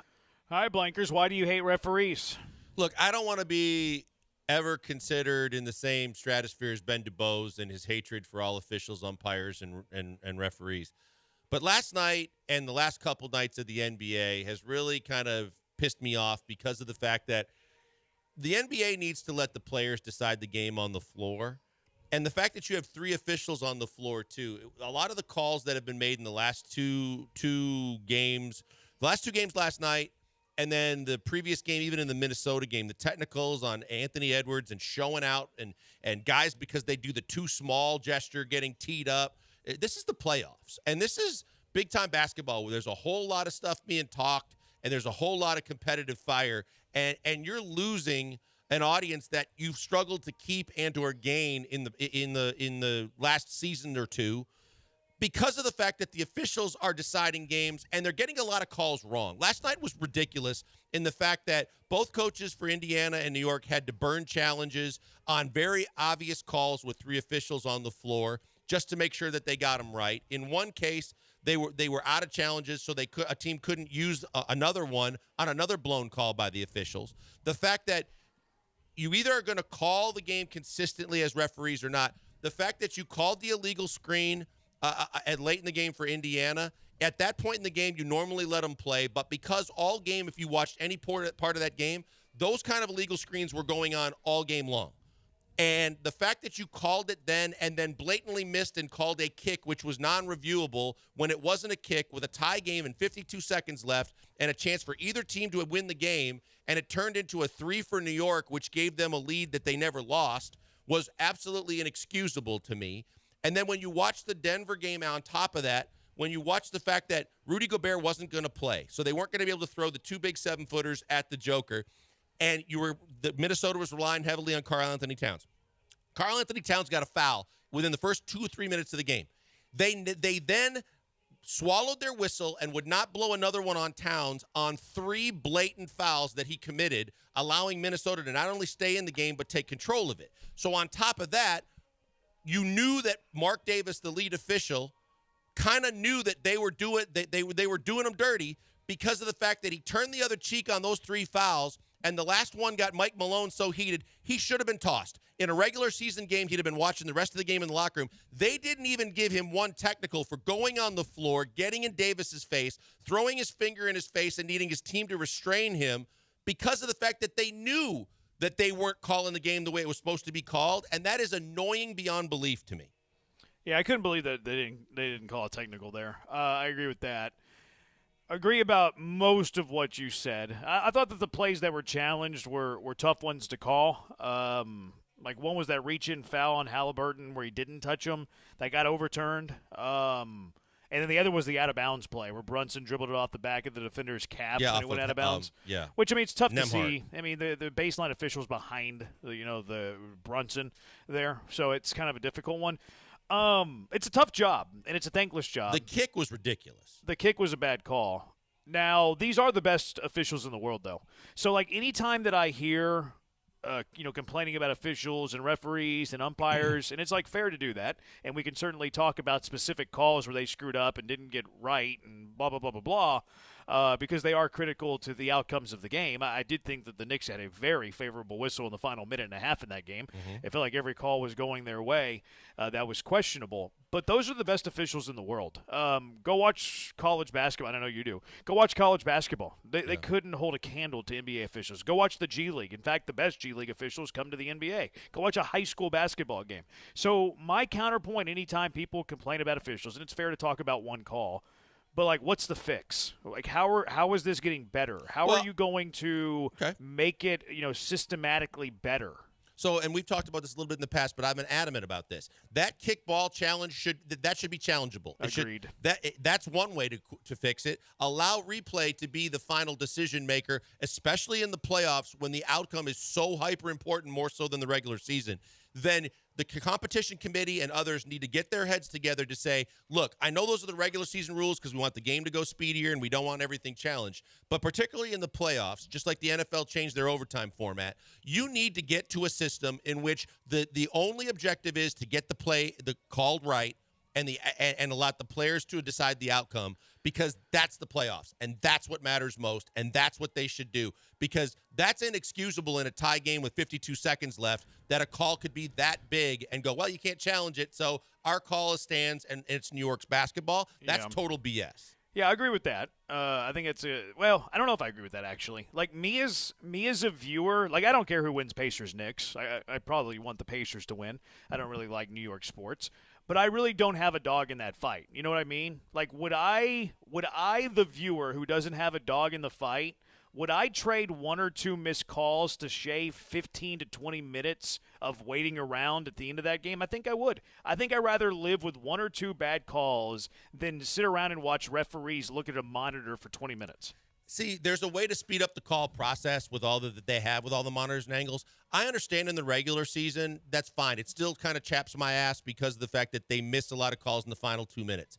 But when you watch a play that was that instrumental in the outcome of the game, you got to get that right. I don't think it would take 20 minutes, but that's why I go back to what you and I have discussed in the past. If it's the final minute or the final 2 minutes, all those running out of challenges and stuff should be off the table, and the referees should have the discretion on the close calls to make sure they get them right. The regular season, I know it doesn't bother though, you because you know what I mean. Like, but you have how many challenges do you have? You have 2 challenges. You have one. If you get it right, you get another one. Okay, so like, don't get one wrong. Like, you know how critical it is to have in the final minute. Like, you keep it in your pocket unless you're 100% sure. For the regular season, that's game I get theory. it. But for the playoffs, I can't agree with that, and I don't think it would take that long. But the playoffs, whether you have a vested interest in a team or a player or the outcome, or you're just a casual, I don't think it would take that long. And for the purity of the sport, the end result, just like any umpire, any crew, and any officiating, the objective is to get the call right. It's never more important than the playoffs.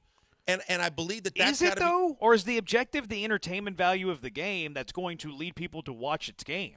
I think you can argue that it might be a combo. At the end of the day, the most important thing is to get the call right so that the players decide the game. In my opinion. Yeah, like if it's for me, I'm going to sound like a hypocrite here. Because if it were the Rockets playing, I 100% agree with you. 100% agree with you. Get the call right. I don't care if you add 15, 20 minutes to the game. Me, when I'm watching like this NBA playoff, where I really don't care who wins. I don't care who wins Minnesota, Denver. I might have a slight lean, depending on the night, depending on the game. I don't really care. I don't care who wins Pacers Knicks. Like, I want to see a good game. I want to be entertained. Would I sacrifice one or two missed calls for a cleaner ending to the game? Me as a neutral observer to this NBA playoff, I would. I don't care if there's a missed call or two for teams that I do not care about. Now, if it was the Rockets, I'd be singing a much different tune. Yeah, but I think just from the purity of the sport, the spirit of the sport, I understand your point of view because of time and because it's about your schedule and your likes and dislikes. But I think just from the purity of the sport standpoint, you don't want to have a team that ends up winning the title on a fluke call or a call that they didn't want to reverse or couldn't review, and then all you remember is, oh, that's the year that team won, but they got that call or that happened that everybody remembers. You want to remember, and you also want to see how that game would have ended last night if it was just decided by the players. Like, we might have missed out on a buzzer beater or a couple of big shots. I agree with that, but there's always going to be the human element to officiating, and they've tried to eliminate it the best way that they can. But if you're a coach, the best way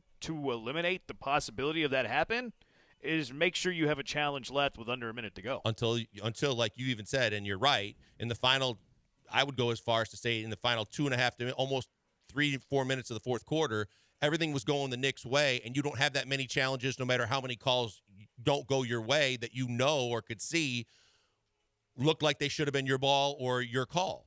Yeah. It's tough. It's a tough game to appreciate. And the other thing is the whole thing about, we know, look, when is the gesture for too small a technical? Like, or staring a guy down a technical? Like, it's one thing if there's a Draymond Green effect and you think it's going to lead to other things, but this is the playoffs. It's not that soft. Like a Patrick Beverly or a guy that does the little too small gesture. Come on, man. I saw, I forget, it was Embiid. Embiid the other night, he did it and didn't get teed, but two guys did it in the Milwaukee, Indiana series, and they both got teed. And it's like, what are we doing consistency-wise? Well, it's tough. I mean, you have different crews. Like, you have different personalities. You have different officials. They're human beings. Like, they're going to have different characteristics. They're not AI robots. Like, that's what makes it difficult. That's what makes it difficult is you have different human beings that are officiating different games. So, like, referee A might be, rabbit-eared. He might be super sensitive and call it. And then you have official B who doesn't care at all and is never going to call it. Like, I don't know how you eliminate that from sport.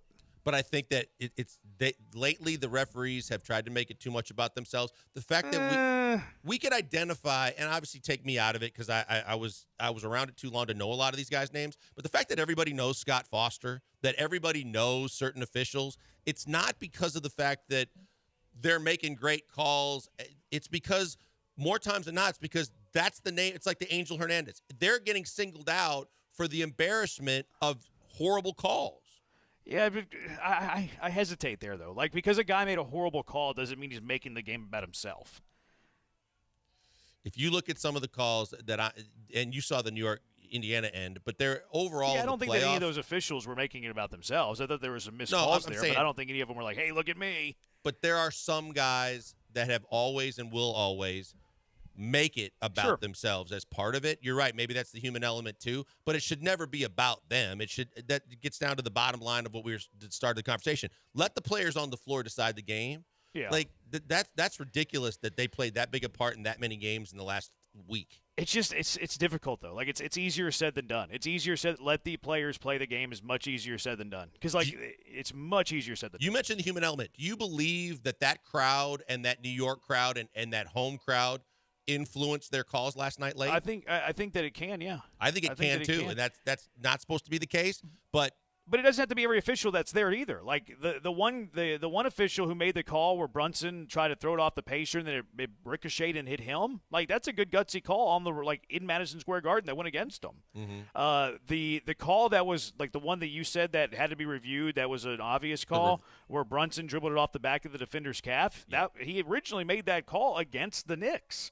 So, like, it kind of goes both ways. Yes, I think officials can be influenced based on the venue. Absolutely. I think you see it a lot in college basketball. So, yes, it happens. But there's also other officials who are trolls, and it goes the other way, where they're more willing to make a tough bravado call on the road. What's your guy in college that makes it all about him? TV? See, I actually think he's a really good official. TV Ted? I've talked to him personally several times. I like TV Ted. I don't think TV Ted's influenced one way or the other. I think he's solid. Now, he's at times in the past, he does some things where, like, he gets in Mick Cronin's face, or he had the thing with the North Carolina player where he turned his back to him. Like, those antics are not, they don't look great. Right. I actually think TV Teddy's one of the better officials in college basketball. But I'm saying those are the kind of guys that the human element, that it's kind of like the over passion that they put into doing what they do.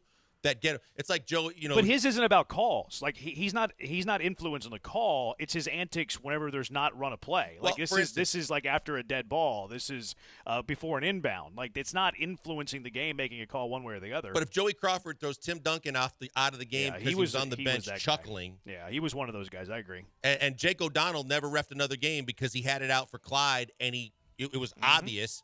And at the end of the year, the league not only suspended him for the playoffs, but then said you'll never ref another game because they went back and started to investigate it further. That's why when you look at the Scott Foster elements, you're right, the human element plays into it, but he denies it, but it's almost no denying that he's got a personal beef with Chris Paul, and so he's looking for him. See, that's where I would fix things. Is I would every single year get rid of the 10% worst officials. I agree with that. And I would elevate the 10% best officials wherever you find them, G League, college, wherever. And you have this constant movement where you're getting rid of the worst 10%, you're elevating the best 10%, and you're getting rid of some. And look, you have observers, you have graders, and they're looking for that sort of thing. I think that to me is the fix. I couldn't agree more. But even if you do that, it's a better model.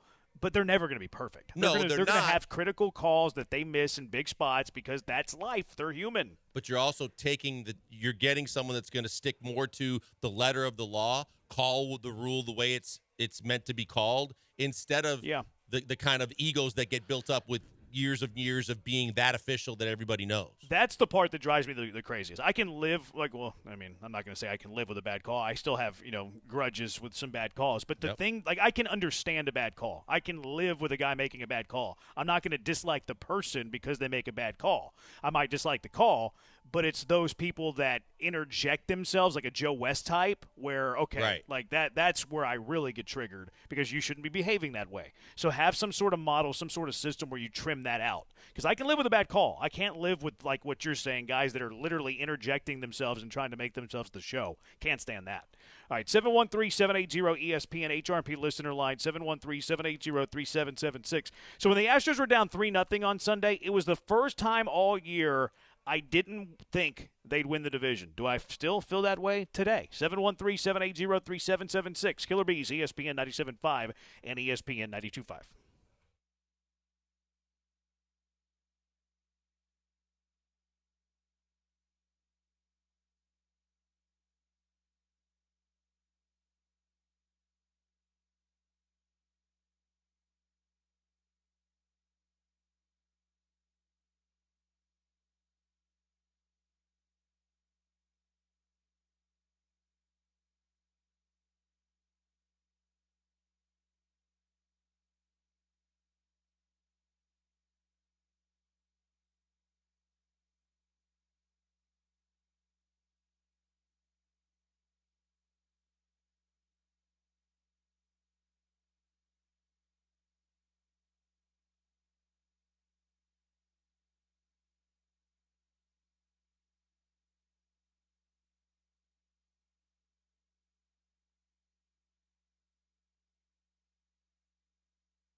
You're listening to the Killer Bees with Joel Blank and Jeremy Branham. On ESPN 97.5 and 92.5. Broadcasting live from the Veritex Community Bank Studios. He's Blank. I am Branham. So I had a moment during Sunday's game where I thought, you know what, just isn't the Astros' year. And some of you might have already been there. When was your moment where you're like, the Astros just aren't going to win they're not going to win the division this year? 713-780-3776. The Astros, they were getting shut out the other day. They were trailing 3-0 on Sunday.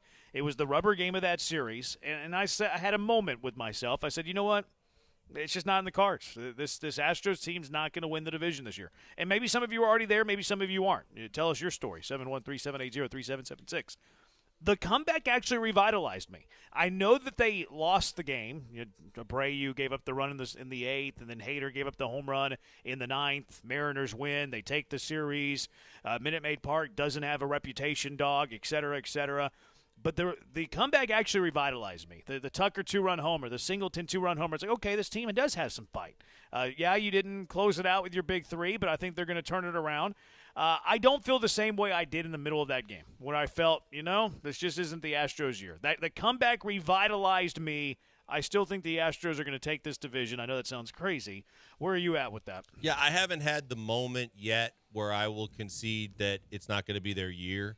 But you know me, I have the moments from game to game about how much it infuriates me when they give games away that they should have won, and that was one of those games because I was super fired up in the comeback, the Singleton staying hot aspect, the big win, the winning 6 out of 8, this feeling like it was really, truly the moment where they get the train barreling down the tracks, and then to watch it all crumble in front of me ticked me off to no end. But I still firmly believe there's too much talent for them not to still be in it. It's still too early in the season. But you also know that I get emotional more than you do in terms of the fact from game to game, not that I'm ready to jump off the ledge, but I do punch the steering wheel. Yeah, I think that's more like I think what you do that though is more like short term than long term. Yeah, like I don't think sure. you let that in like and maybe you don't think long term in that moment, but you think about it later or whatever. I wonder what percentage of Astro fans have jumped off though. Like if the baseline, the standard here is Astros win the division.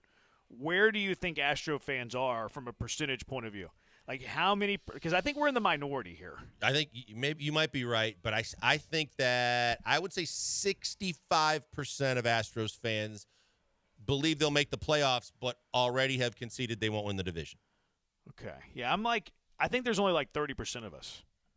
That's what I'm saying. 65 already jumped off and said they have a chance to win win a wild card. They're not going to win the division, but I think that there's 35% of Astros fans that still firmly believe that they will win the division. Yeah. 713-780-ESPN. What has been your closest moment to not feeling great about this? Oh boy, there's been several. I mean, the one Sunday really hurt because of the fact that 6 outs to go. You feel like with that bullpen, and the fact that it seemed that they're that close to getting 6 outs and it's over, to come back from the depths and get a win like that. That one really, really stung. I want to say there was one in the Cleveland series, that the Cleveland game where they had the big lead. They were hammering the baseball. They had no business losing, and they lost in extra innings. That was another one that really stuck with me. Yeah. The Mariners one for me was where I was at. They were down 3-0. They were getting beat. And the comeback actually revitalized me for some reason. 4-6-8-3, I think it's possible for them to come back and take the division, but not likely at this point. So I would say that that's probably a no vote then, if you think it's unlikely. I believe that. I think that those two games that I mentioned, they actually did both. They revitalized me because of the comebacks, and then they kicked me in the groin on the way down because they ended up losing a game that I thought that they had in the bag. Yeah. Now, plus it was such a series against a division rival for me in that Seattle one. So that's where – and it's just like they were getting shoved, like they can't score. Their offense is dead.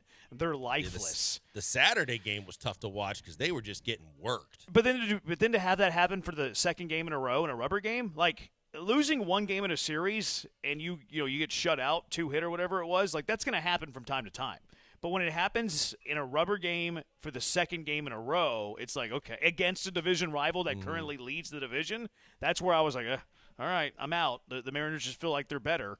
But that comeback did, like I said, it refreshed me a bit. 1-7-1-1 until at least one dude from the back of the bullpen stops his slide. It's going to be hard to have much faith. That's a fair point. Hader showed signs, and then he lost the game on Sunday. Presley's been much better. Yep. And then Abreu had been really good, and then he kind of took a step back in the Seattle series. And that's where you and I differ, and I understand your point too, but you know how I get so frustrated because he self-inflicts wounds by putting traffic out there. Yes, he's gotten out of a lot of it, but it's like you play with fire too much, you're going to get burned. And the fact that the balk just kind of exasperated everything, and then one hit can kill you, that's what – he's too good to – and he should trust his stuff enough, and maybe it is a control issue, but the fact is his stuff is too good to be consistently putting traffic on the bases, giving himself more stress than he needs. Who are you talking about? Abreu. I mean, Hader's just as bad, if not worse. I'm just talking individually of Abreu frustrates because we've seen him last year, previous to this, and then when he was in the playoffs, it was so lights out that it's hard for me to fathom he can't be that kind of Abreu when he gets out there. And it's like he gets enamored with his secondary pitches sometimes to where he's got that freaking hammer in his back pocket that he can throw even if he's not, having the best control with his other pitches and get a majority of guys out. Yeah, I think that you overrate Hader's command, though, a little bit because you could say the exact same thing about Hader. Even in San Diego, when I watched him pitch, I didn't have a extreme level of trust, and he had a really good fastball, but it's almost to the point, but not because he had so much success. But when I look at Stanek, he could come in and within 4 or 5 pitches when I watched him pitch in San Diego, even in Milwaukee, where I would say, oh, it's going to be one of those nights where he can't rely on he's going to have to try and blow people away because he can't rely on the full repertoire. Whereas Abreu really kind of got me to turn the corner with that playoff run, and now I'm looking at him going, what happened to that? Yeah, I mean, if you just go like command, Abreu's command the last 2 years prior to like this year, he hadn't been very good. But you go last year and the year prior to that, Brian Abreu's had better command than Josh Hader. Hader walks more people than Abreu does. I'm with you on that. That's why it's frustrating more for me for Abreu because I thought he had turned the corner. He was lights out. He was locked down. He was one of those dudes. And then everybody says, he's struggling in spring training. I throw that out with him because I didn't think it was going to be carried over to the regular season. Now here we are in the regular season, and that's where it's frustrating. Yeah. Abreu's had a disappointing 2024 because he'd been so dominant the last 2 years, and it's like, okay, this guy's literally going to be one of the best relievers in baseball. He had been the last 2 years, and this year it's been – kind of reverted back to whenever he was a rookie, which is not fun to watch. 713-780-ESPN, HRMP listener line. Let's give away some Greek Fest tickets, a pair of tickets to the Greek Fest. It's May 16th through May 18th. Tickets can be used for any one of those 3 days, so it's going to fit into your schedule. You'll find a way to fit it in your schedule. So earlier in the show, Brian said that he has participated in a food eating contest. What was the food eating contest that Brian participated in? First one to call in, 713-780-3776, 713-780-3776. First person to call in with the correct answer wins a pair of tickets to Greek Fest, May 16th through 18th. Pair of tickets can be used any day. All right, yesterday we got asked a question, and we're going to turn it into a segment. A player that started their career professionally in Houston that you wish stayed for their entire career. 713-780-3776. Killer Bees, ESPN 97.5, ESPN 92.5. Hey, before we go to the break, a word for Vanderford Air. Vanderford Air is fantastic, and they're newer to the ESPN family, but they shouldn't be new to the Houston area because they've been servicing the Houston area for a long period of time, and they take care of the Houstonians better than anybody. The reason why I say that is because they back everything they do with a guarantee. That means everything from when you call them, they guarantee they'll be there within 24 hours to your door to handle whatever and at least look at what you've been dealing with, to the fact that they're going to guarantee every bit of work that they do, the service, the actual craftsmanship and the work that their employees do, the parts, the labor, the entire new systems if they put it in. And that's everything from a repipe and piping and plumbing issues and fixing a plumbing leak to everything to do with HVACs and air conditioning and all the different things in between. They back their work with an 100% satisfaction guarantee. That's what I love. I love the fact that in the dog days of summer, if I call them, a lot of times in the past when I've called an air conditioning company, we'll see you next week. Yeah, we might be able to get you in the next couple of days, but we're really backloaded with jobs because of the heat. Not with Vanderford. They're going to actually say to you within 24 hours, we're going to be at your door. That's phenomenal. No matter how long they have to work, no matter how many calls they have on their call sheet, they're going to get to you. And then better than even that is the fact that all the work they're going to do, everything they're going to put it in writing, and they're going to tell you there's no risk, customer trust guarantees that go right down the board. Best value at the lowest cost to you. Comfort assurance guarantee that the temperature is going to be exactly what they said it's going to be and work the way they said it's going to work. Quality workmanship from their employees. Performance guarantee. Everything operates at factory standards. And the biggest and most important, 100% satisfaction guarantee or your money back. That's why I speak for them. That's why you should go to them. That's why you should save this number. 281-557-COOL.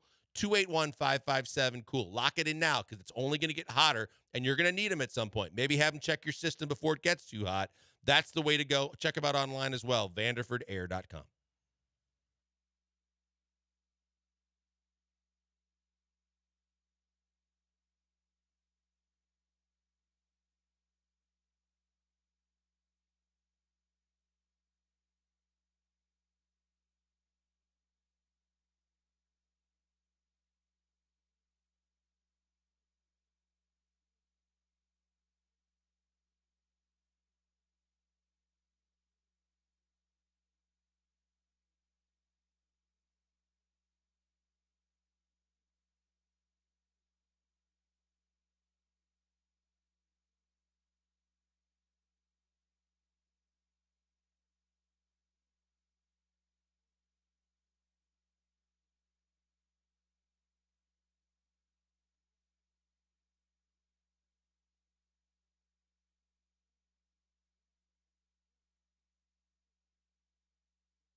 Live in the Veritex Community Bank Studios, it's the Killer Bees. Now back to Joel and Jeremy.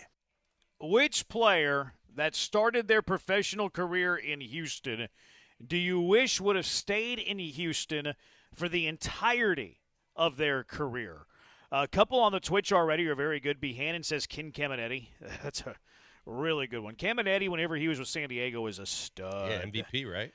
Yeah, his Astro years are not as good as people seem to remember them. His best years were by far in San Diego, so that's a really good one. 301 Guru says Joe Morgan. That's a really good one too, because he went off and had a sensation. I mean, he was great with Houston, but then some of his prime years were with the Big Red Machine. Now I have a bias to I wanted to be able to see them, so Joe Morgan for me isn't going to crack my list because I wasn't around to see Joe Morgan with the Astros. So what do I get out of this? You know what I mean? So, I'm not going to get it like an old-timer here. Now, there certainly could be somebody else's. I also have a bias towards winning. A lot of people are saying J.J. Watt. The Texans were terrible the 2 years that J.J. Watt was not a Texan. So I don't really care a whole lot that J.J. Watt wasn't with the Texans in his final 2 years.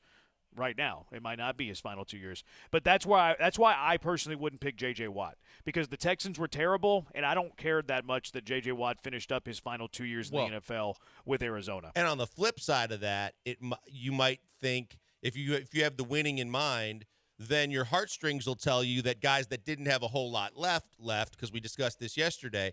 First name that came out of my mind was Elijah Wan, but at that point in Elijah Wan's career, he wasn't even a fraction of the player that he was in his prime with the Rockets. So would he have helped you at all? And Earl Campbell, I think a lot is the same way, because Earl Campbell, who was just a battering ram for years with the Oilers, by the time he got to the Saints, he was beaten up. He was broken down. He was a different player.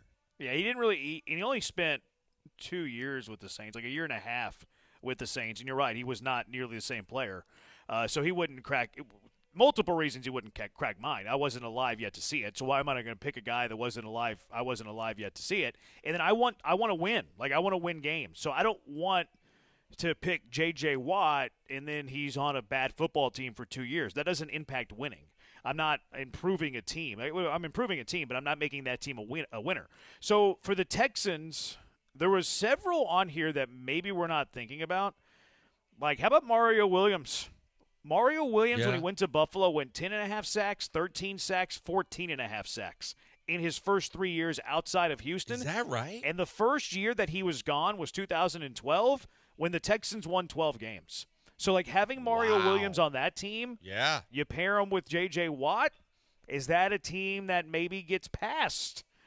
I think they played New England. Baltimore. I think it was New England. They were at New England. Can they magically get past? Better chance if they have Mario and J.J. Watt opposite of each other. D'Amico Ryans. D'Amico left before 2012 as well. Went to Philly, right? And he had over 100 tackles his next 2 years. Imagine D'Amico Ryans on that 2012 defense that won 12 games. Imagine them both on that 2012 defense that won 12 games. That really kind of slipped my mind yesterday, but makes the most sense, is coming off the Chiefs game, no matter how bad it ended up, but where you were when Bill O'Brien traded D-Hop in the offseason, you're like, that's the best receiver in the NFL. And, you can also nitpick and say that, they didn't get enough for him either. But at the same time, you're trading the best receiver in the NFL at the highest point in his career. And I don't remember what they did. Obviously they didn't do very well, but I would have never traded DeAndre Hopkins after that game against Kansas City. Yeah, he had plenty of juice left, no doubt about that. He's still playing at a high level, too. So, would he have helped you these last few years that he hadn't been here? Yeah, I think so. And then also, I think with just the symbolism of, it signified the downfall. You can avoid that there, too. So I think that's a name that you could kick around. A couple of outside-the-box ones. Okay. DJ Reader. Yeah. Now, you haven't been great these last few years. But he was really good in his first couple of years with Cincinnati, right? Yeah. People might mock this one. Jadeveon Clowney. Jadeveon Clowney's been a solid football player. Solid football player. And then here's a real outside-the-box one that I think could be the answer if you're really trying to win football games today. Mario Williams, D'Amico, you're not winning football games today. Hopkins, maybe. Reader coming off another quad surgery, probably not. Clowney, probably not. How about Justin Reed? Yeah, won a Super Bowl with the Chiefs. Like Yeah. like him in your safety duo with maybe Jalen Petrie. Like, don't hate in a that. D'Amico defense. Yeah, that's pretty good. So I think those are all the Texans that I could think of. Maybe I'm missing a few. 713-780-3776. A few Astros that I have here. Uncle Barney just texted and he said Kurt Schilling. Kurt Schilling didn't start his career with Houston. He was actually drafted by Boston. So Oh, you looked it up? Yeah, Okay. I did. He started with Boston. He was traded to Baltimore. No, he was traded to the Astros, then Baltimore. Yep. No, I think he went Boston, Baltimore, Houston, and then back to Baltimore. It was weird trades like that. But how about Billy Wagner?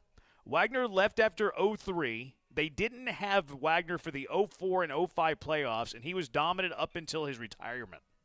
Yeah, he sure was. So Wagner on the 04 NLCS team and then the 05 World Series team would have been cool to have that because he would have had an unbelievable bullpen. Johan Santana is somebody who was picked up by the Astros. They lost him in the Rule 5 draft. Never played professionally. Never played in the bigs with the Astros, but certainly had a really good career. Kenny Lofton is one that I thought of yesterday. He did start his career with the Astros. He actually played a few games with the Astros, a big league club in '91. Before September he went off to call Cleveland. up or something. I don't know. I don't know when it was, but he played like half a dozen games or so with the Astros before he went to Cleveland. You had the teams right. Schilling started 88 to 90 with Baltimore 3 seasons, then Astros, Phillies, Diamondbacks, Red Sox. No, I'm pretty sure that Kurt Schilling was drafted by Boston. Okay, I'll see who he was drafted by. You can keep going. Kurt Schilling began his professional career in the Boston Red Sox farm system. Okay. So then how did he got traded to Baltimore? He got traded to Baltimore. So he went from Boston to Baltimore and then to the Astros. He was only with the Astros in '91. He was only there 1 year, and then he went to the Phillies after that. The Astros traded. The Orioles traded Schilling with Steve Finley and Pete Harnisch for Glenn Davis. Whoa. Soccer So that matters. was The right leaves and goes to Detroit, and you bring in Ed Reed, who was a disaster. And beyond 2013, when the Texans actually started winning games, when they were 9-7, I believe, in 14 and 15, Glover Quinn was still a good player. He was a Pro Bowler in 2014, had like 20 interceptions in his Lions career. So Glover Quinn is one I wish would stay here in Houston. He's a good dude too. He did some shows here. Oh, he did? Yeah. Yep. Like what? Like a player show? Yep. So a couple more Astros: George Springer, Carlos Correa, J.D. Martinez in the golden era. Yep. I think that people would throw them there. Now Correa, to me, whatever. Like Pena's been just as good Mound in visits, a lot of baby. ways.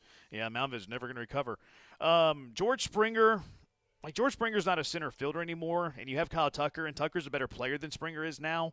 So it'd be kind of cool to have Springer. I guess you could just play him in left. Yeah, you could have both of them, right? With what, Springer You would and have Tucker? Springer and Tucker, yeah, in the corners. I don't think. Well, yeah, they play the corners. I don't think either one would play center. No. And then J.D. Martinez, like he'd be now the problem is now with Jordan, like it'd be tough to get them both in the lineup because they're both really DHs. We'll do the Rockets on the other side, and you can answer in as well. 713-780-ESPN. Who were the players that started their career in Houston and you wish they would have stayed? 713-780-3776. Killer Bees, ESPN 97.5, ESPN 92.5.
Coming to you live from the Veritex Community Bank Studios, it's the Killer Bees. On ESPN 97.5 and 92.5. Here's Joel Blank and Jeremy Branham. Players that started their career in Houston that you wish would have stayed in Houston for their entire career. We got a George Springer here. We have a Clyde Drexler. That one doesn't count. Started his career in Portland. Right? Eddie George. That's an interesting one. What would we have done though in the years where there was no Houston professional team? It's a question I have. It's good. It's a very good, very valid question. Yeah, I don't know what you would do. Mark Calloway. You know who Mark Calloway is, Brunkers? No clue. It's the Undertaker. Okay. Well, he wanted to do independence in Houston, I guess. Sam Cassell. How do you feel about that one? Well, see, that's a package, right? Because the other one that comes up in the same trade is Robert Horry. Well, he could have left in a different trade. I mean, the two people that I saw named pretty much the most for the Rockets were Sam and Robert, but then you don't have Charles Barkley, and you had a couple years with Charles Barkley where you were the illegal screen on Karl Malone and the Stockton shot away from possibly winning a chip, but getting to the finals. I think the city could do without Charles Barkley. I think you would be the one that was heartbroken by that. No, I mean, not at all. But I mean, I was heartbroken by the Utah series because, I mean, people forgot about like how big Eddie Johnson and the role players were, hitting game winners and big shots. Eddie Johnson had like 31 in one of the Utah games, but that team was really constructed to win a title, and they really were capable of doing it. And they got screwed in that Utah series, but. Even the Pippen. Here are the Rockets that I have. A couple of the draft day trade ones are tough because, like, they're draft day trades. So, like, do you count those? You can. You love Boki Nakbar, right? I did love Boki Nakbar, yeah. But I wouldn't have him on this list. Okay. Richard Jefferson was drafted by the yes, Rockets. He was. Yep. He was in that Eddie Griffin trade. Yep. Rudy Gay was drafted by the Rockets. Shane He was trade. but a lot of times the team's picking the player for the other team and it's announced afterwards. Right. So like that can kind of be a disqualifier. That one's tough. Rockets also drafted Dylan Brooks. Remember? Did they Rockets, really? Yeah, they drafted him in the second round. Second rounder? Okay. Yeah, but I think they were picking for Memphis. So like it doesn't really matter. How about Sergio Llull? The guy we never saw. The Spaniard. I think the answer to this one, though, is, and this is a contradiction to what I was saying earlier, where I wanted to see him in my time. Like, I wanted them to help my teams win whenever I'm alive to see it. Mm-hmm. The biggest Rocket that started his career in Houston, that didn't finish his career, that I think would have impacted winning the most, even though it wasn't in my lifetime, it's Elvin Hayes. It's easily Elvin Hayes.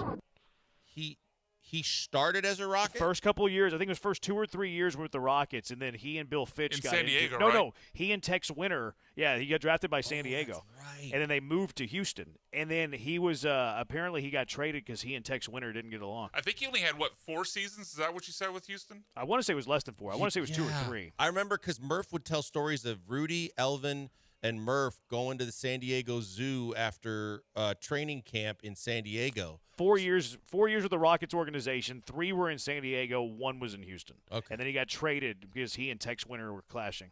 Man, that's a good one. So, like, that's your answer. Like, that's a guy's a Hall of Famer. He's a top 50, top 75 player in NBA history. I got another one. It's not as good as Elvin. What about, does Moses count? Or because he started Buffalo. in the ABA? Buffalo. But that wasn't an NBA. Maybe I'm not an NBA historian by any means, but I'm looking at his basketball reference page, and it lists Buffalo as NBA. Okay. It's weird though because he only played 2 games there and he played 3 minutes. Like, I know. What is Buffalo? I think it's fair to count it, but if we're going to be technical, his first NBA games were not with Houston. Yeah, I don't think you could count it, but he would be on the list if you did. A couple of others here. Hakeem, hands down, not going to Toronto. See, I'm not picking Hakeem here.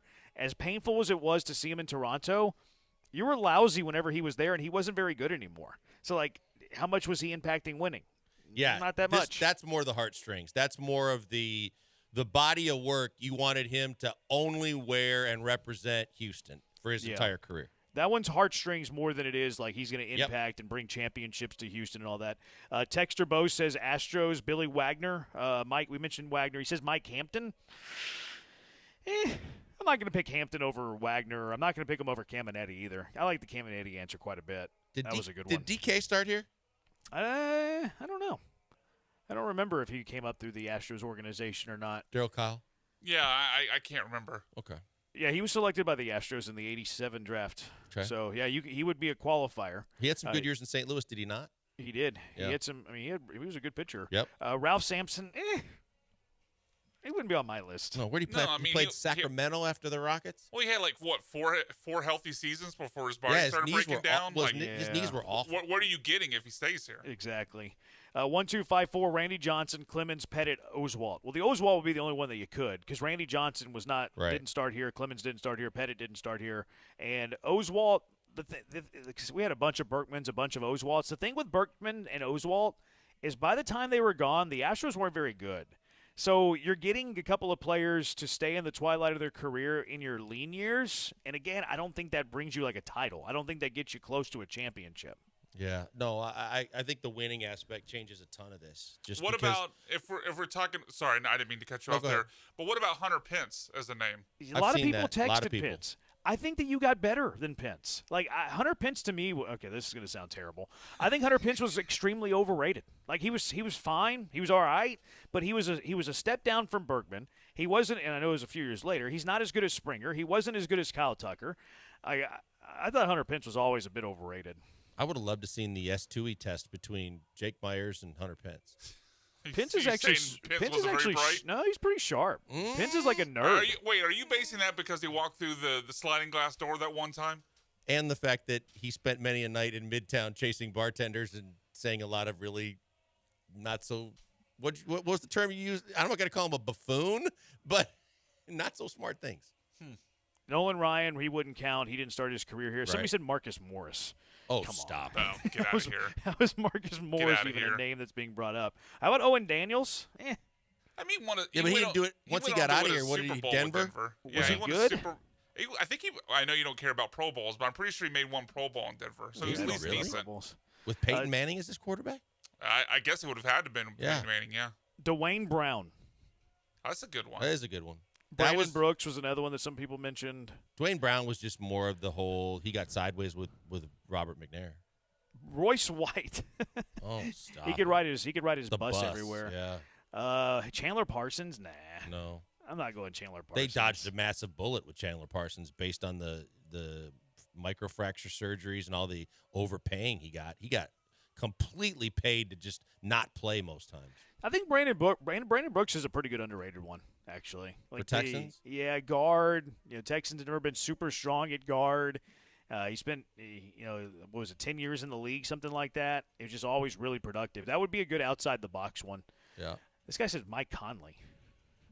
Mike Conley Jr., the point guard? Yeah. He wasn't drafted by the Rockets? I didn't think so either. Somebody texted and said Hampton started with the Mariners, so he wouldn't qualify for this. Warren Moon? I guess it's unless you call the CFL professional. Yeah. Oh, yeah. Yeah, that might be a disqualifier, too. 713-780-ESPN. Let's go out to the HRMP listener line. Rupert in Pearland. You're in the Hive with the Bees. What's up, Rupert? Yes, sir. What about Kurt Schilling, Kenny Lofton? Yeah, Lofton would count. Yep. Schilling wouldn't because he was drafted by Boston. Okay. But that's one that we were kicking around earlier too, because Schilling was awesome. Schilling was really good. He'd be, obviously one of the better starting pitchers you would have in franchise history. Kenny Lofton, I like that a lot. Could you imagine Kenny Lofton with the Killer Bees? Oh, He'd be, man. the third chair with us. No, but could you imagine him leading off, Biggio hitting second, and then they always hit Bagwell third, which I didn't love. Yeah. But could you imagine him in that offense? That offense would have been nasty. Stealing bases too, defensively in center field, man. Yeah, they were always kind of like. They had some solid center fielders, but it always seemed like they were searching. Like Steve Finley was fine. He was really good in Arizona. I wonder what happened to him. He and Luis Gonzalez. Luis Gonzalez, too. I was going to say, yeah, Gonzo went Gonzo. And they had some really good years from, like Hidalgo had those 2 to 3 years where he was a stud. Carl Everett had a couple of really good years where he was a stud. Who was Doggy cleanup? I think he had some years where he hit cleanup. It depended on the year he was having. I think Morgan Ensberg had a couple of years where he hit cleanup, depending on the year that he was having. Somebody said Joe Morgan. Yeah, that one's brought up. That one's a good one. Connor Barwin, meh. He went to Philly afterwards? I don't know that he did a whole lot. Yeah. I don't need Connor Barwin to stick around for his entire career. Someone said Coach Ryans. Yeah, we mentioned Coach Ryans earlier. I don't know if I would. I think my answer for the Texans would be. I think it'd be Mario Williams. It's a pretty good one. I didn't I think realize it'd be he had Mario that Williams. success in Buffalo. I think it'd be Mario Williams. I'm going to go Kenny Lofton for the Astros, and I'll stick with Elvin Hayes for the Rockets. Those will be my 3 final answer, definitive answers. Man, I want to say Sam Cassell for the Rockets because I just believe if that was a guy that was your point guard for the next 10 years with the way he played in different places, that it could have changed the like who else you put around him as opposed to the guys you tried to get to play that position, like Steve Francis, who was a flash in the pan and dribbled the hell out of it, and some of the moves that you had to endure because of it. But I agree with you changed my opinion on Mario Williams. I didn't realize he had that much success when he left. First 3 years were really good. And the fact that when you factor in pairing him with JJ, that would have been pretty cool to see, and that would have had success. And Elvin, I didn't realize was drafted. I guess for some reason I didn't realize he was drafted by the Rockets. That's good. San Diego Rockets. So that probably where it threw you off. But I'll take Sam to be different. I'll take Sam Cassell. I'll take Mario Williams, and then for baseball, I'll still stick with Royo. Okay, I don't mind the Royo. He had some lean years though. The Astros were lean in the years that he wasn't. He was always so good, so fun to watch. Yeah, they were kind of rebuilding when he left though. Like that was the reason they traded him. But okay, I'm going to stick with Kenny, although Billy would be a very close second. Brian, what's your final definitive answer? I like Joel's answer with Sam Cassell, especially solving that position for as long as he would have had it. And then I think for baseball, I'm torn because I what was your answer for baseball, Jeremy? I went Kenny Lofton, close second, Billy. I think Kenny Lofton is the right answer. Although JD Martinez is pretty close. Yeah, JD, just turning your back on JD, and then the way he just flourished once he left was good. Because you would have had that middle of the order bat all of the golden era. Kenny Lofton's, I think, the right answer, but Roy Oswalt was my favorite. JD's not a wrong answer. No, I don't think JD's and I wrong. wasn't going to go JD. Roy Oswalt's my favorite baseball player ever. I'm tempted to change my answer to JD, actually. Like, could you imagine that bat in the golden era of Astro baseball? Like, my goodness. With as good as he hit, no matter where he was, Yeah, I'm going JD Martinez. Yeah, so that's... I will change my vote as well. I mean, that could be unanimous. You maybe because of your heartstrings, you'll go Royo, but JD is the right answer. He or Lofton are the right answer for sure. I would go Royo just because he was my favorite player.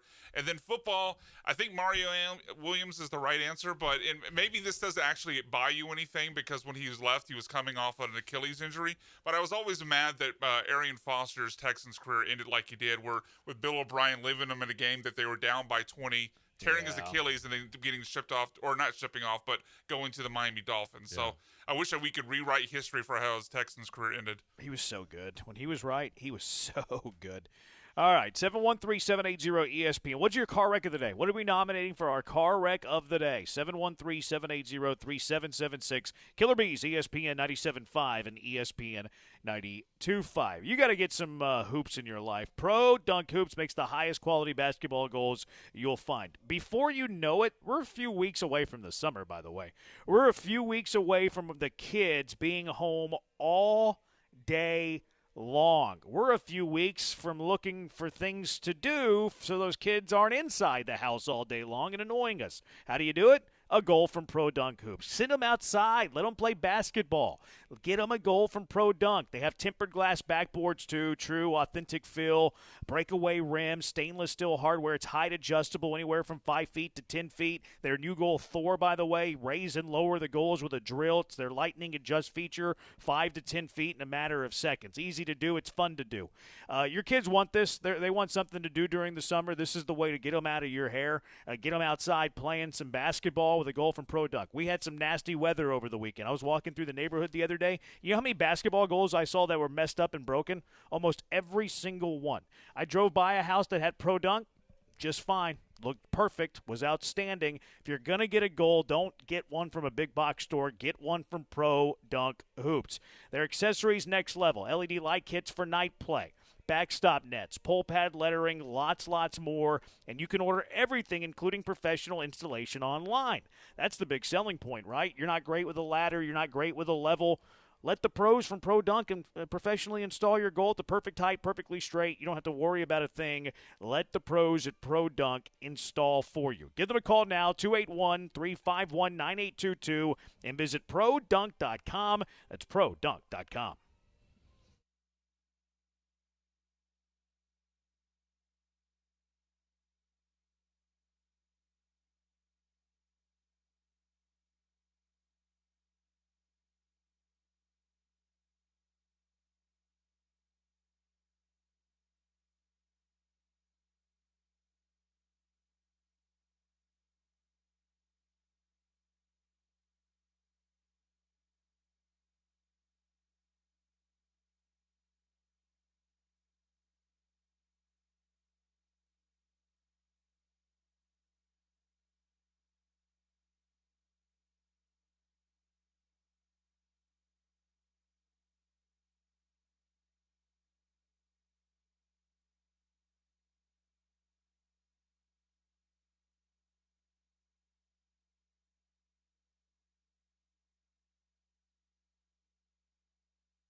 All right, what are we nominating for Car Wreck of the Day? 713-780-3776. Car Wreck of the Day, 713-780-3776. This guy says it's Charlie Morton.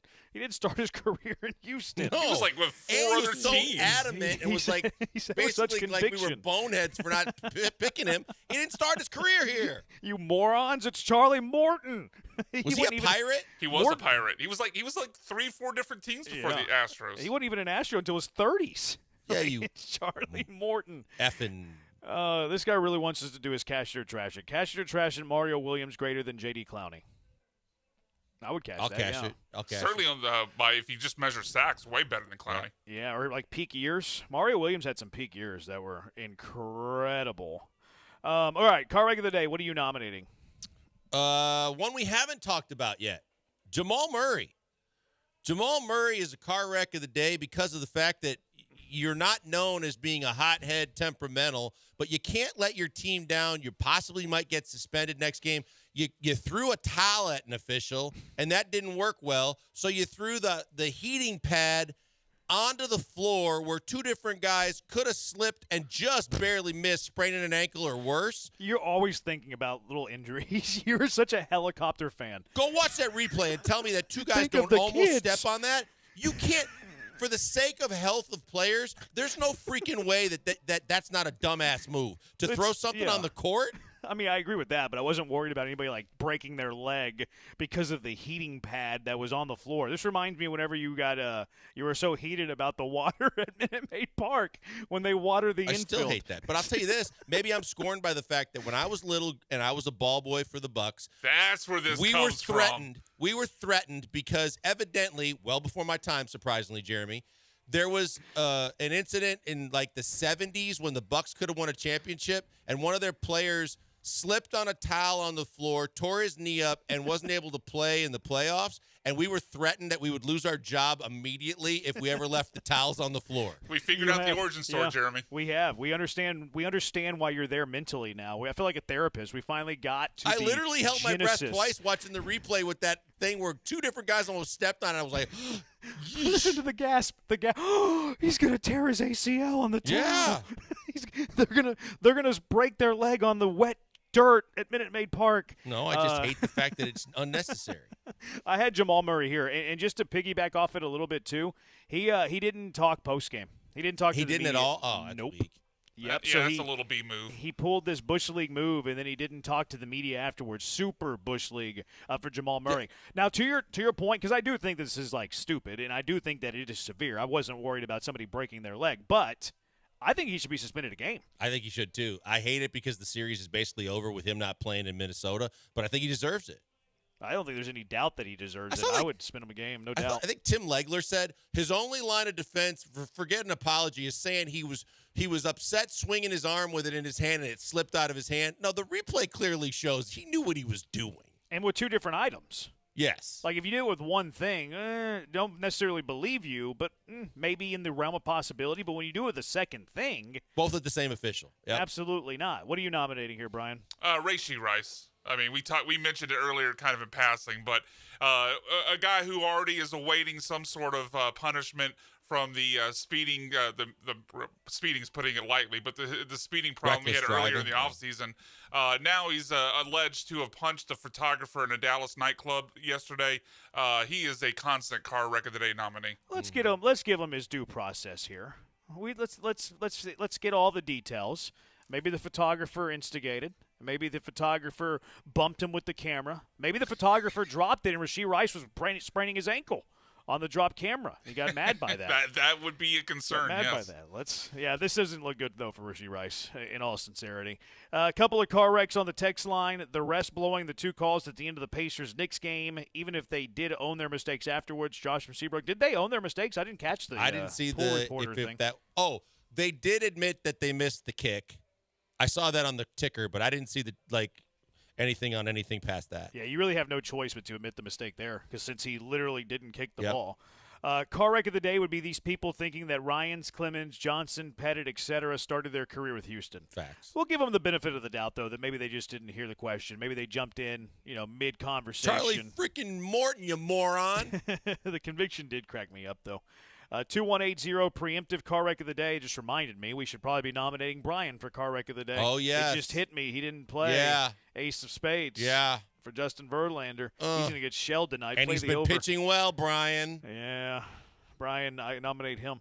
I do too. That is a worthy nomination. That's my fault. 2180 preemptive car wreck of the day for the Astros bullpen in another game or multiple pop-ups for Bregman.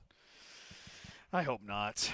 Manny Fresh just tweeted me, said that Bregman's going to have a big series. He was hitting it hard this week, and he's knocking on the door of a breakout. I hope he's right. I hope he's right. Car wreck, Jamal Murray's best shot being with the Heat pack. I did see Tim Legler say that he wasn't worried because Murray didn't hit anything all night. Oh, wow. That's pretty good. Yeah, that was a pretty good burn. All right, what's winning here? Jamal Murray. I vote Murray, too. Yeah. Rasheed Rice, a very close second, but I'm going to give Jamal Murray the edge. So congratulations, Jamal Murray. You won something because you haven't won a game in this series yet. But you've won a car wreck of the day. All right, coming up, Hall of Fame at 7 o'clock, five-time